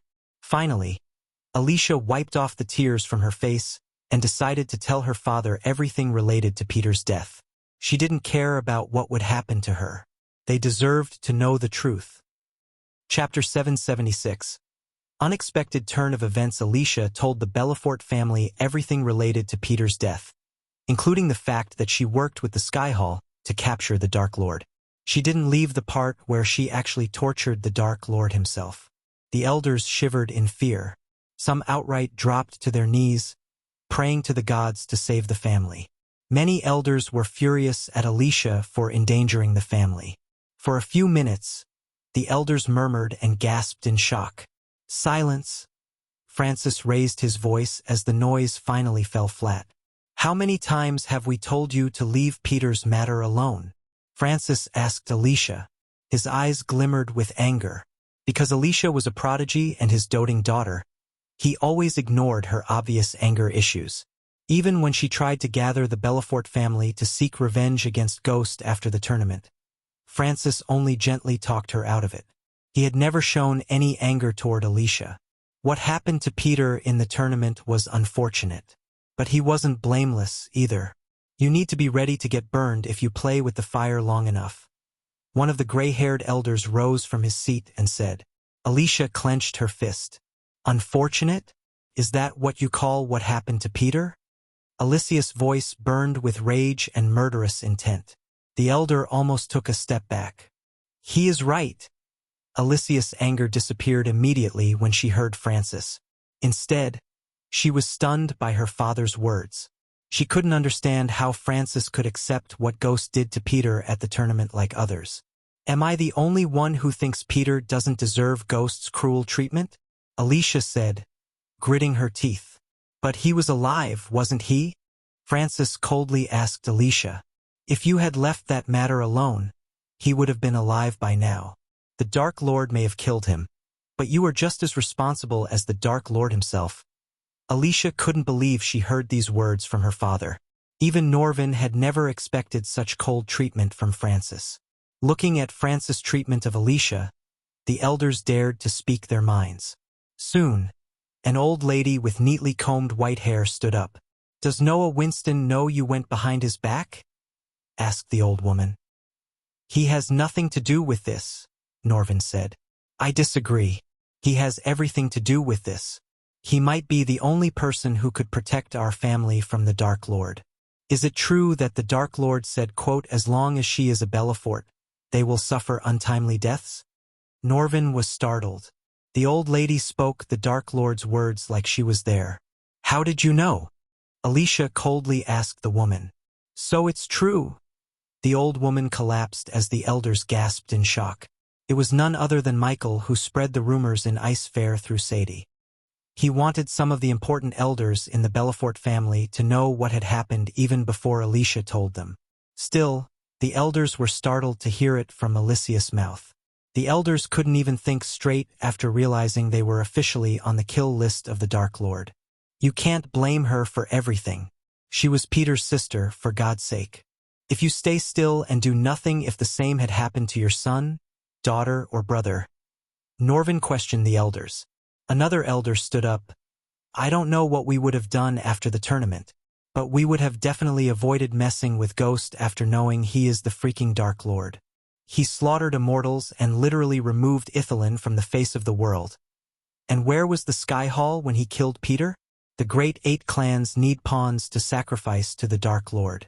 They won't let their own get killed. Another elder voiced his concern. Because of what you had done, we might get wiped off. He slaughtered immortals. Do you think we stand a chance against him? He didn't have to come here by himself. Any one of his generals could burn us to the ground. One by one, the elders stood up and raised their voices. Francis could do nothing but watch his daughter get blamed for everything. The unfortunate thing was the elders were right. Alicia had no words to defend herself.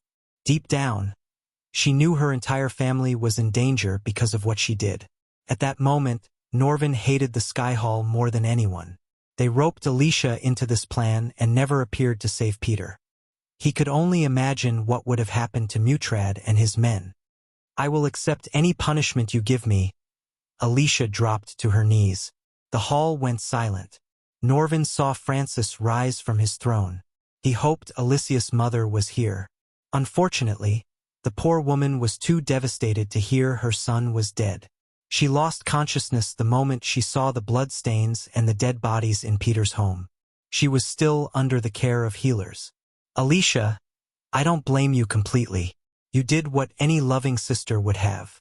I know you wanted to avenge Peter, but at that same time you ignored our warnings. You went behind our backs and endangered the entire family. You let your anger cloud your mind. Francis sighed. He couldn't speak those words looking into Alicia's eyes. But he had to do this for the sake of his family. He hoped it would be enough to calm the Dark Lord's anger. As someone who lost a brother, I understand your feelings. Taking that and your contributions to the family into the account, I hereby exile you from the Belafort family. Tears gushed out of Alicia's eyes. Norvin was startled by Francis' words. But the elders looked relieved and satisfied with Francis' punishment. None of the elders expected a death sentence for Alicia, so they were quite satisfied with removing Alicia from the family. From now on, you are not a Belafort, and I restrict you from using the name under any circumstances. A teardrop escaped Francis' eye. His voice stuttered. With Alicia's exile, his bloodline came to an end. Let's just hope this will be enough for the Dark Lord, said an elder. Norvin clenched his fist. He wanted to punch everyone to death. However, he managed to suppress his anger. The last thing Norvin wanted was to make things worse for Alicia. Suddenly, a bright beam of light shot through the ceiling and landed right beside Alicia. The bright light blinded everyone. They closed their eyes using their hands. After the light beam faded away, they saw Noah Winston standing beside Alicia. "Noah!" Norvin shouted. He had never been so happy to see Noah. Just Noah's arrival made Norvin heave a sigh of relief. Noah did not utter any word but lifted Alicia to her feet by her shoulders. He wiped off the tears on her face and gently smiled. "Let me take care of this," said Noah. He turned his gaze away from Alicia to Francis. "Is this what the great Belafort family has reduced to? You'd rather exile your daughter than seek justice for your son's death?" Noah was calm, but his words were as cold as ice. If Noah was just a guardian, Francis and the elders would have raised their voices against him. But he was a supreme guardian, the leader of the Guardian Guild. Hence, they dared not to disrespect Noah. "I lost my son. I am not going to lose my family too," said Francis. "Nothing you say will revoke my judgment. She is not a Belafort anymore." Francis said these words with a heavy heart. He had to look stout in front of the elders. He couldn't afford to look weak. But only he knew how painful it was to make this decision. He felt like something was squeezing his heart. "She won't be a Belafort anymore." Noah turned as he lifted Alicia's hand. "Because she is a Winston." Under their gazes, Noah put a ring on her finger. It wasn't an engagement ring but the Winston family heirloom. The white ring symbolized the marriage union between them. No one expected Noah to marry Alicia then and there. Even Michael did not expect Noah's bold move. He thought Noah would be furious and vent his anger on Alicia, which would break their relationship. Instead, it brought Noah and Alicia closer. Even Alicia and Norvin were stunned. Alicia just stared at Noah without batting an eye. "If Ghost wants to hurt her, he'd have to go through me." Noah grabbed Alicia's hand and walked toward the door. On his way, he raised his finger as a light beam shot toward the ceiling. Francis saw a tiny object fall down from the ceiling. It soon exploded into oblivion.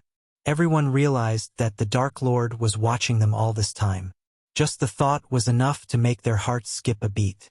Noah crushed the spider under his feet and exited the hall without turning back.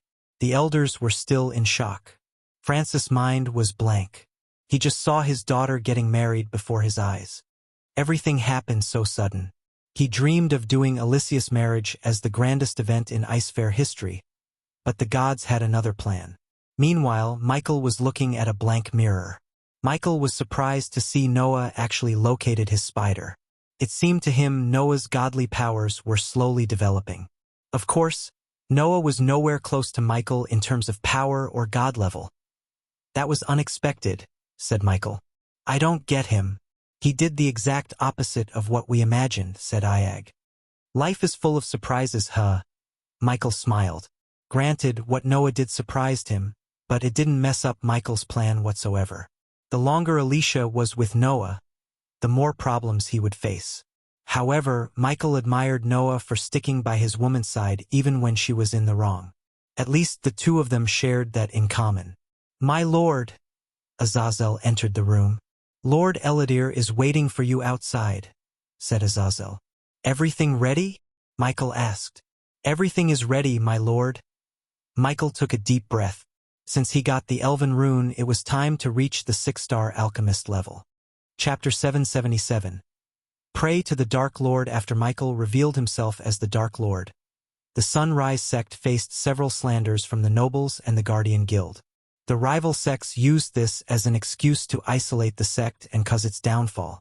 After Noah took the throne of the Supreme Guardian, he launched an extensive investigation on the Sunrise sect and learned the Dark Lord had no more connections with the sect. As an individual, Noah knew Ghost genuinely helped the sect to grow. Just because he was the Dark Lord, Noah couldn't disregard all the good Ghost did to the Sunrise sect and the River Town. Under the Sunrise sect's leadership, the River Town became one of the richest cities in the Elon continent. The town may be small, but that didn't stop them from prospering. After Noah's investigation redeemed the Sunrise sect, disciples resumed joining the sect. The Sunrise sect had the highest breaking-through rate compared to the rest of the sections. Thanks to the biggest herbal garden on the continent and the talented alchemists in the sect, they refined powerful potions and pills. They continued the tradition of giving out pills and potions for free to the disciples even after Michael left the sect. Since the Dark Lord himself was a former disciple, no one even dared to think about harming anyone in the sect. To the outside world, the Sunrise sect had no connection with the Dark Lord. But in reality, someone in the sect still was in touch with the Dark Lord. It was none other than Elder Ella. Under her takeover spree, the Sunrise sect had taken over more than 30 sects and became the largest sect in the continent. Recently, Ella had been trying to broaden her horizon to the Azer continent. The sky above the peaceful sect was littered with stars. Nighttime brought beauty like no other time of day. The only sound that resonated in the mountains was the wind whistling through trees, with the occasional cricket chirping here and there.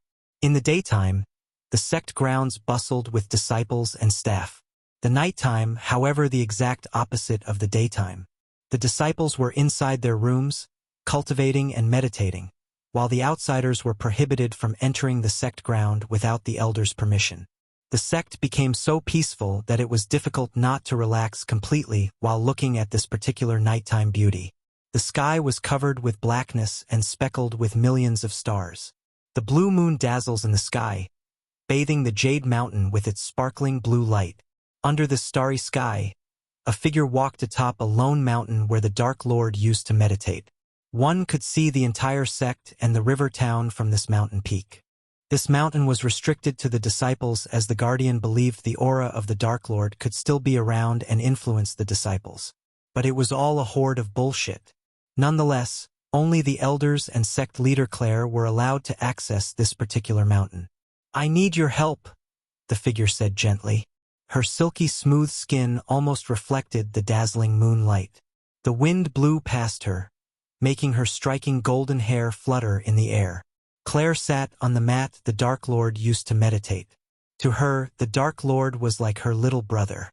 No matter what the world said about him, she knew better than to trust the world. Looking at the world from here, tears rolled out her eyes without control. She felt a strange sense of security in this place. "You know, my grandfather had gone missing," Claire said to the sky, hoping it would reach the Dark Lord somehow. It had been 3 weeks since Christopher went missing. Before Ghost revealed himself as the Dark Lord to the world, he broke Christopher's curse. Claire had never been happier in her life. She saw her grandfather finally able to sleep without groaning in pain. Although one of their disciples turned out to be the Dark Lord, everything went relatively fine for Claire and the sect.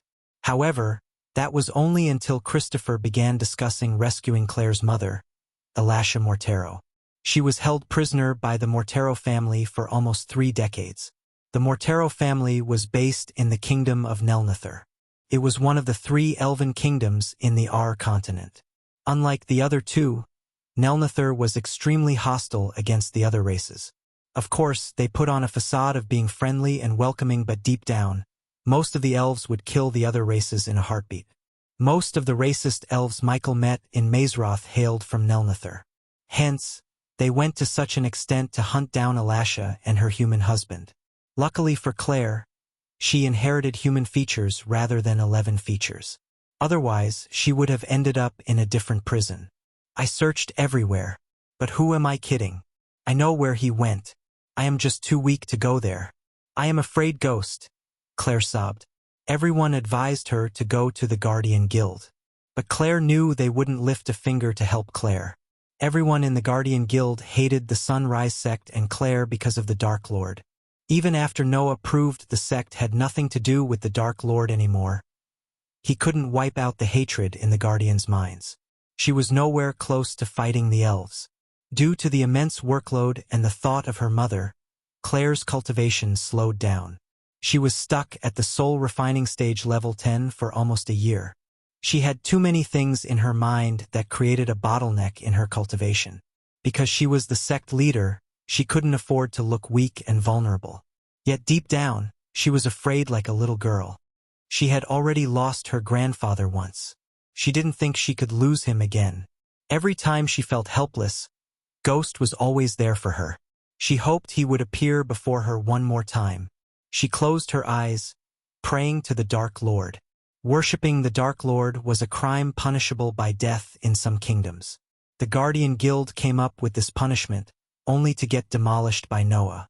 Instead of killing the worshippers, Noah captured them and asked why they were praying to the Dark Lord. Of course, Andreas outright disagreed with Noah and advised him to kill the worshippers before they could join the Dark Lord's army. Unfortunately, both Noah and Andreas were right. Some of them did join the Dark Lord's army, but many who Noah captured let go of Dark Lord worshipping and returned to their normal life with a little help from the guild. Unknowing to the Guardian Guild, the Dark Lord had his underlings among the people. Whenever someone prayed for the Dark Lord, their prayers would be answered in exchange for loyalty. Please answer my prayers. They say you are a god. A god should answer prayers. You always answered my prayers. Please, do it one more time. Claire collapsed her hands together and prayed for the Dark Lord. A gentle breeze of wind blew past Claire. She heard the dried leaves rustling around her. Still, she did not open her eyes. She completely focused on her prayer. Tears slowly rolled out of her eyes. For a few minutes, the only companion she had was silence. After a while, she lost track of time.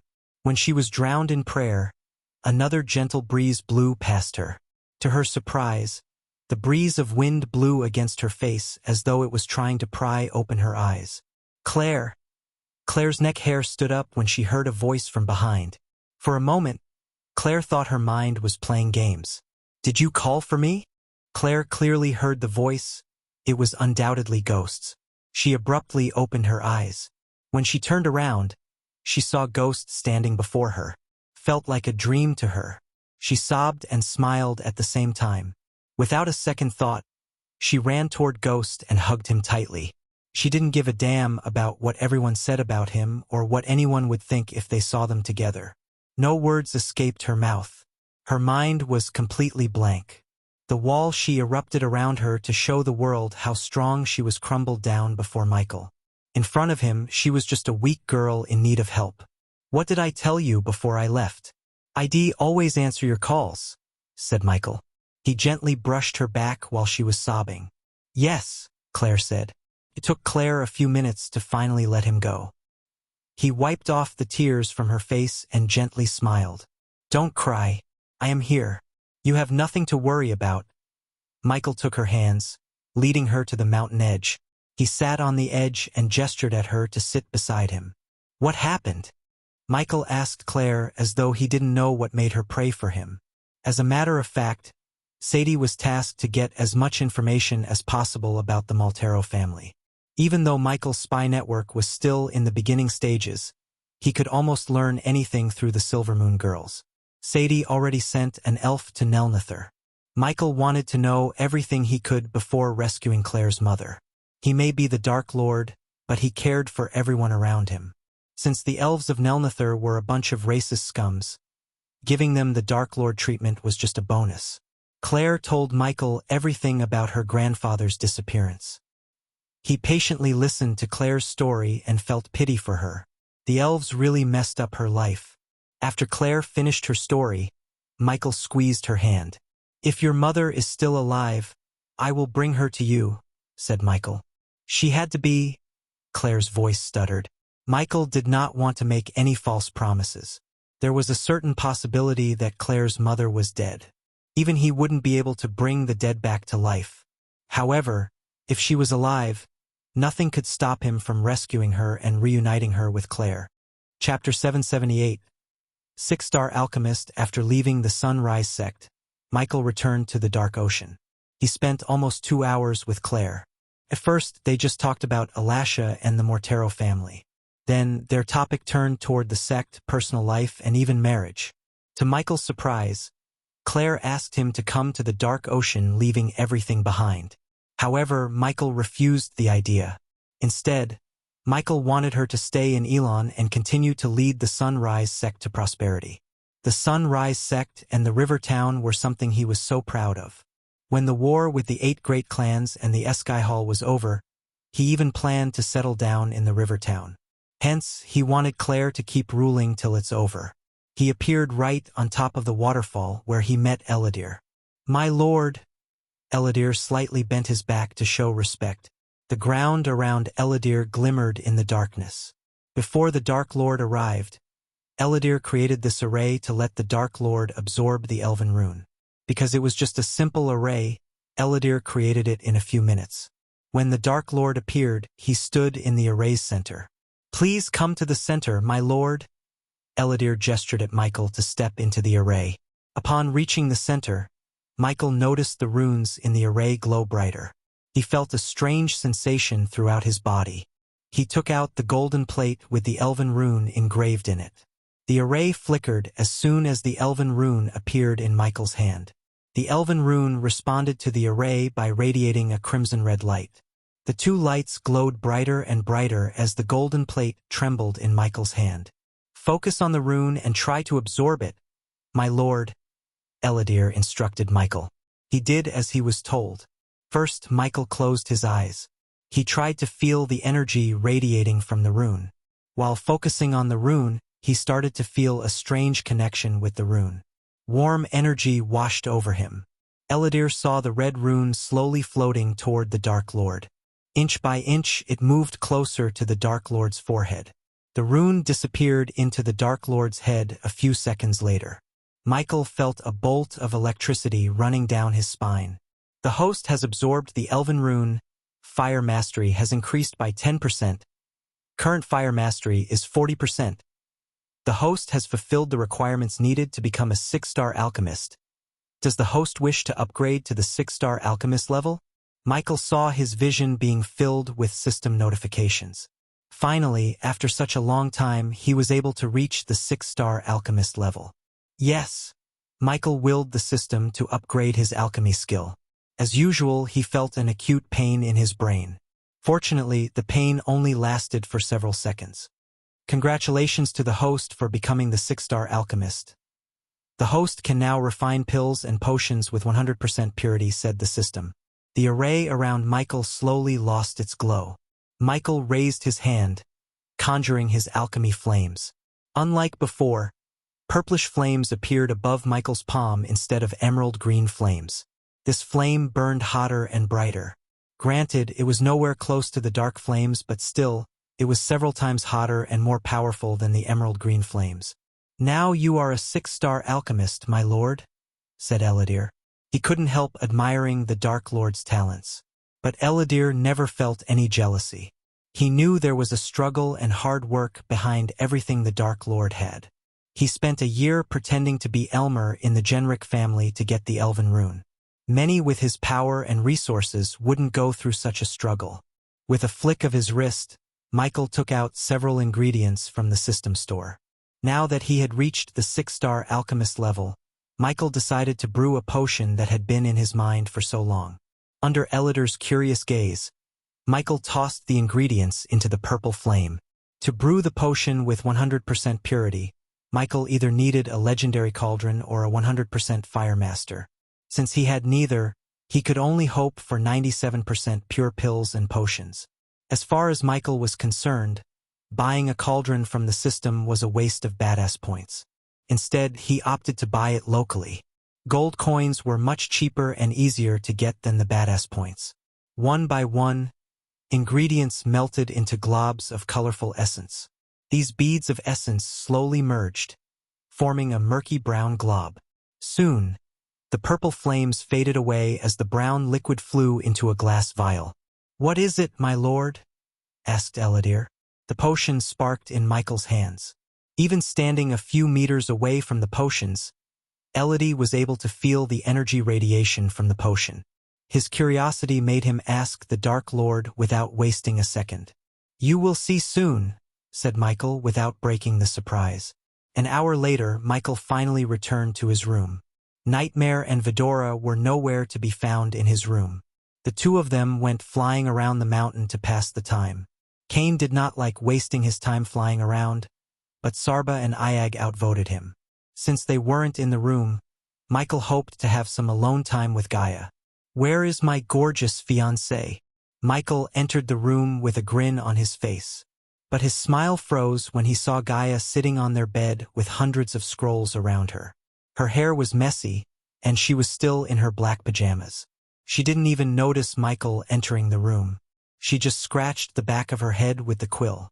"Okay, what is happening here?" asked Michael. He removed his armor and put it on the armor stand. He willed the system to equip the sweatpants and a black tank top. He slowly moved aside the scrolls and sat behind her. With full of love, he hugged her from behind and placed his head on her shoulder. "What's bothering you?" asked Michael. "The financial state of our order." "We are in trouble, Michael," Gaia said with a grave voice. "We need to generate more income instead of solely relying on Giselle. The more we take from Giselle, the more attraction we draw from the world," Gaia sighed.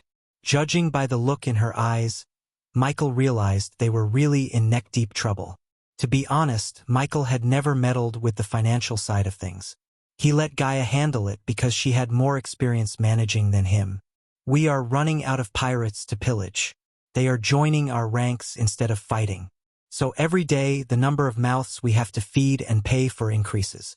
At this rate, would be bankrupt in few months. That bad, huh?"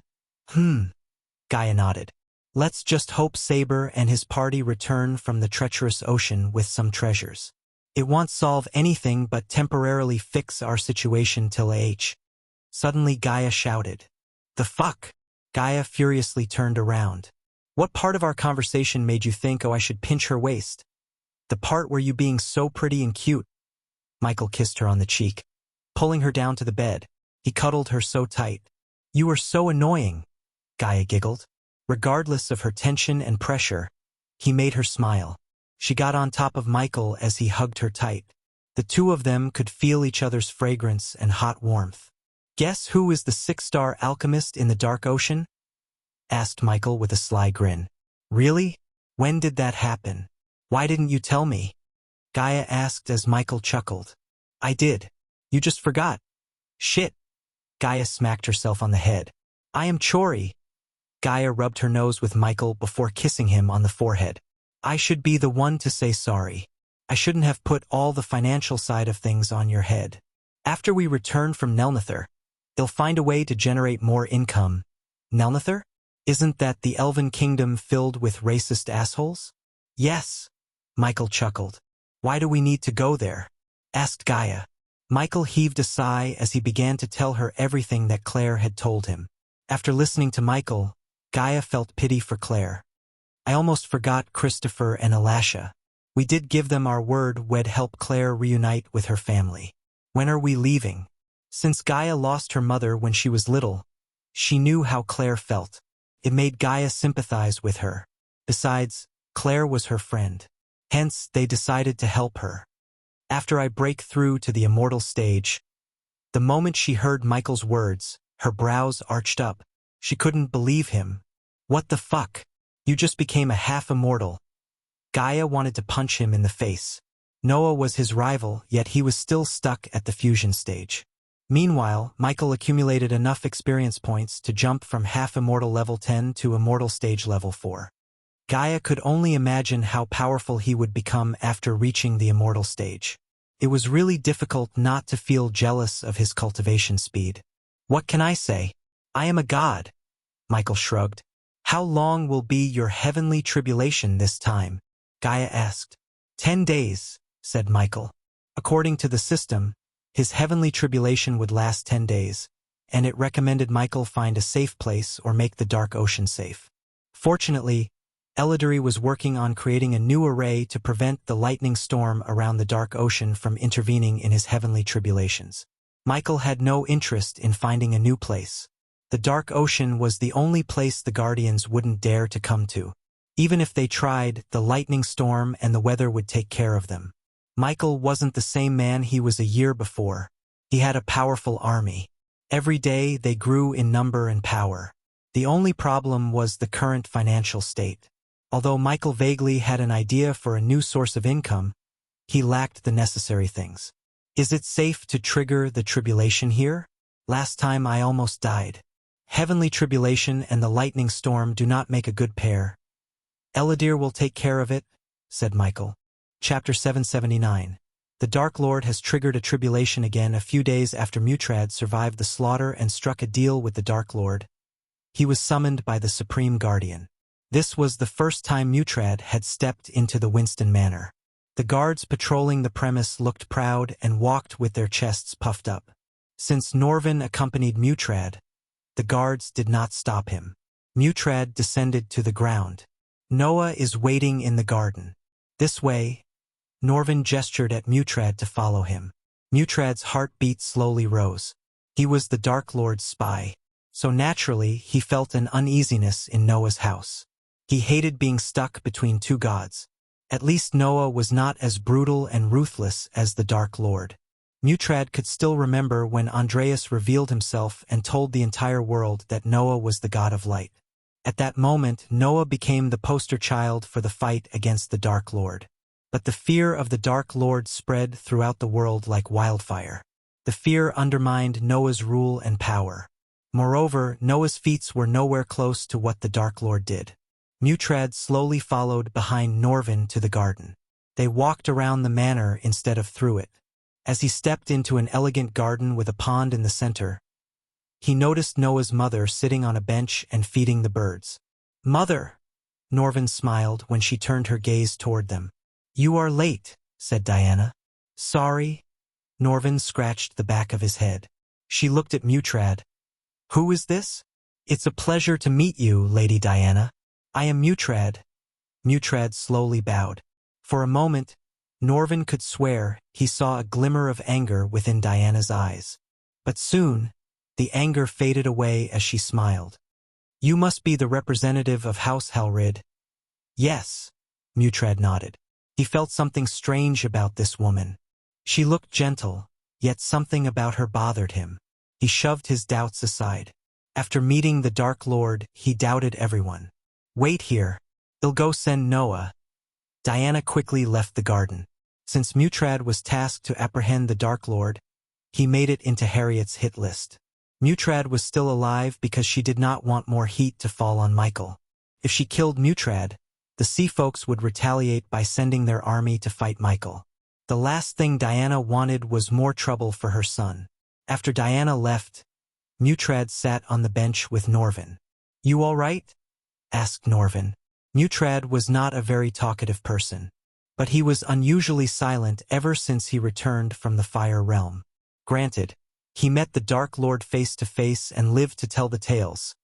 Yet Norvin couldn't help feeling amiss. "Why wouldn't I be?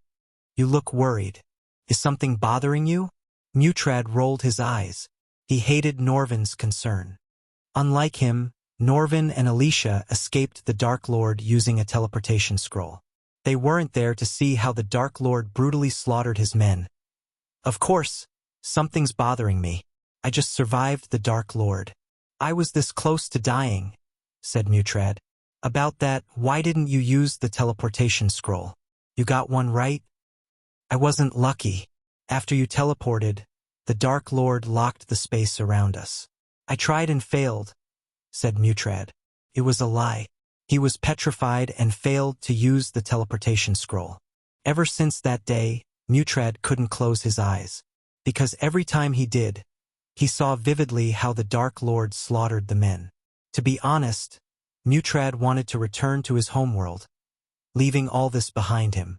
However, his elders ordered him not to. Hence, he had no choice but to remain in the land and spy for the Dark Lord. Otherwise, his homeland would become the next Ithilien. "You are lucky."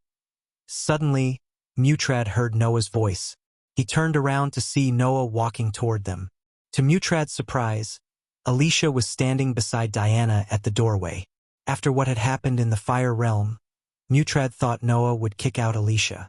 Imagine his surprise when he heard Noah actually married her. Mutrad failed to figure out what Noah was thinking. Even Alicia's family exiled her from the family. One thing was sure, the Winstons were either stupid or prepared to face the Dark Lord's wrath. If Mutrad had to bet on someone between Noah and the Dark Lord, he would choose the Dark Lord without a second thought. However, Mutrad dared not to underestimate Noah.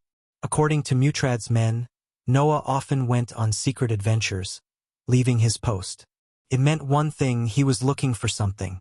Mutrad knew it must be something worth sacrificing his cultivation. Noah could have reached the fusion stage by now, yet he chose not to. Everyone in the guild wondered why. If he was going to face the Dark Lord, Noah had a long way to go. When Noah appeared, Norvin transformed himself into his natural form and climbed onto Noah's shoulder. Noah sat beside Mutrad with a smile. "You are here and not under 6 feet. It means you are lucky, Mutrad," said Noah.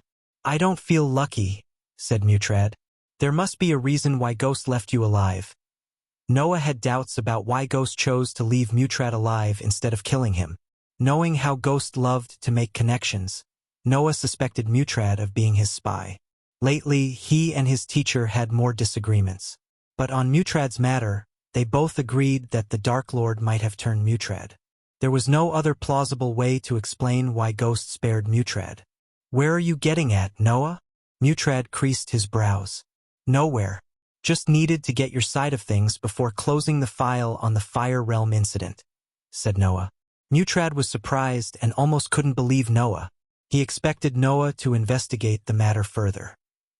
Contrary to his expectation, Noah said he was about to close the file.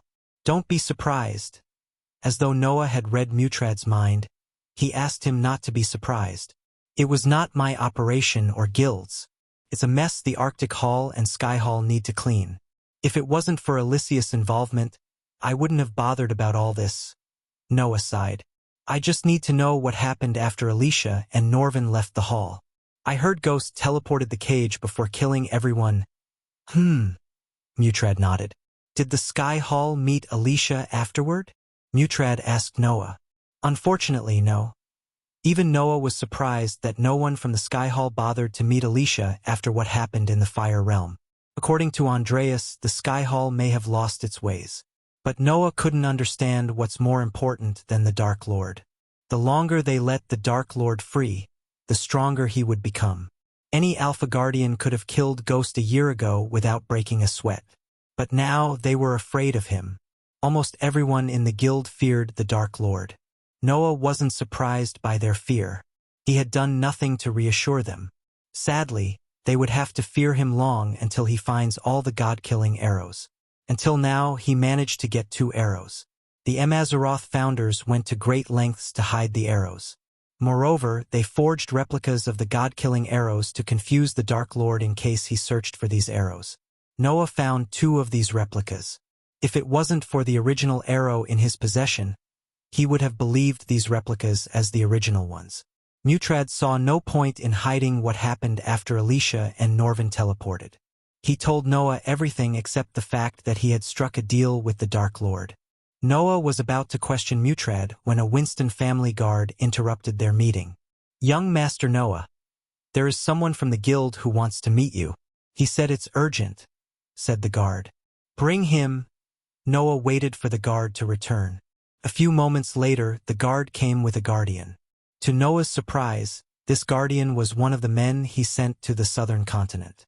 Their task was to monitor the Dark Ocean and report back to him. Judging by the look on the guardian's face, Noah could tell something happened. The guardian looked reluctant when he saw Mutrad. "It's okay. Tell us what happened," asked Noah. Not that Noah trusted Mutrad, but he wanted to see how Mutrad would react. "Supreme Guardian, the Dark Lord has triggered a heavenly tribulation in the Dark Ocean." As soon as they heard the Guardian, they were stunned. Norvin's eyes widened to the point it looked like his eyes were about to pop out. Mutrad's mind went blank. "Is it Ghost, or someone else triggered the heavenly tribulation?" asked Noah. "It's him, Supreme Guardian. He's trying to become an immortal." Mutrad felt that he made the right choice by striking a deal with the Dark Lord. He slaughtered the Arctic Hall's best men when he was just a half-immortal. How strong would he be after reaching the immortal stage? Definitely stronger than Noah. God or not, Noah was just a soul-refining stage cultivator. Meanwhile, the Dark Lord was about to reach immortality. "We have to strike him down now. This might be our only opportunity," Norvin quickly said. However, Noah shook his head. Sending a team to interrupt his heavenly tribulation is like sending them to their deaths. He would not have triggered the tribulation without preparing for the worst. So are we going to sit around and wait for him to get stronger? Asked Norvin as Noah shook his head. I have plans, said Noah. Noah dismissed the guardian before inviting Mutrad to a feast inside the manor. The rest of the day was pretty much uneventful. Mutrad just had his belly full of food and left the Winston manor. The Winstons were preparing for the baby shower as Catherine and Andres were expecting their second child. Almost everyone prominent in the Elon continent would come to bless the couples. Hence, everyone in the manor had work to their necks. Mutrad just hoped the Dark Lord wouldn't be one of the guests.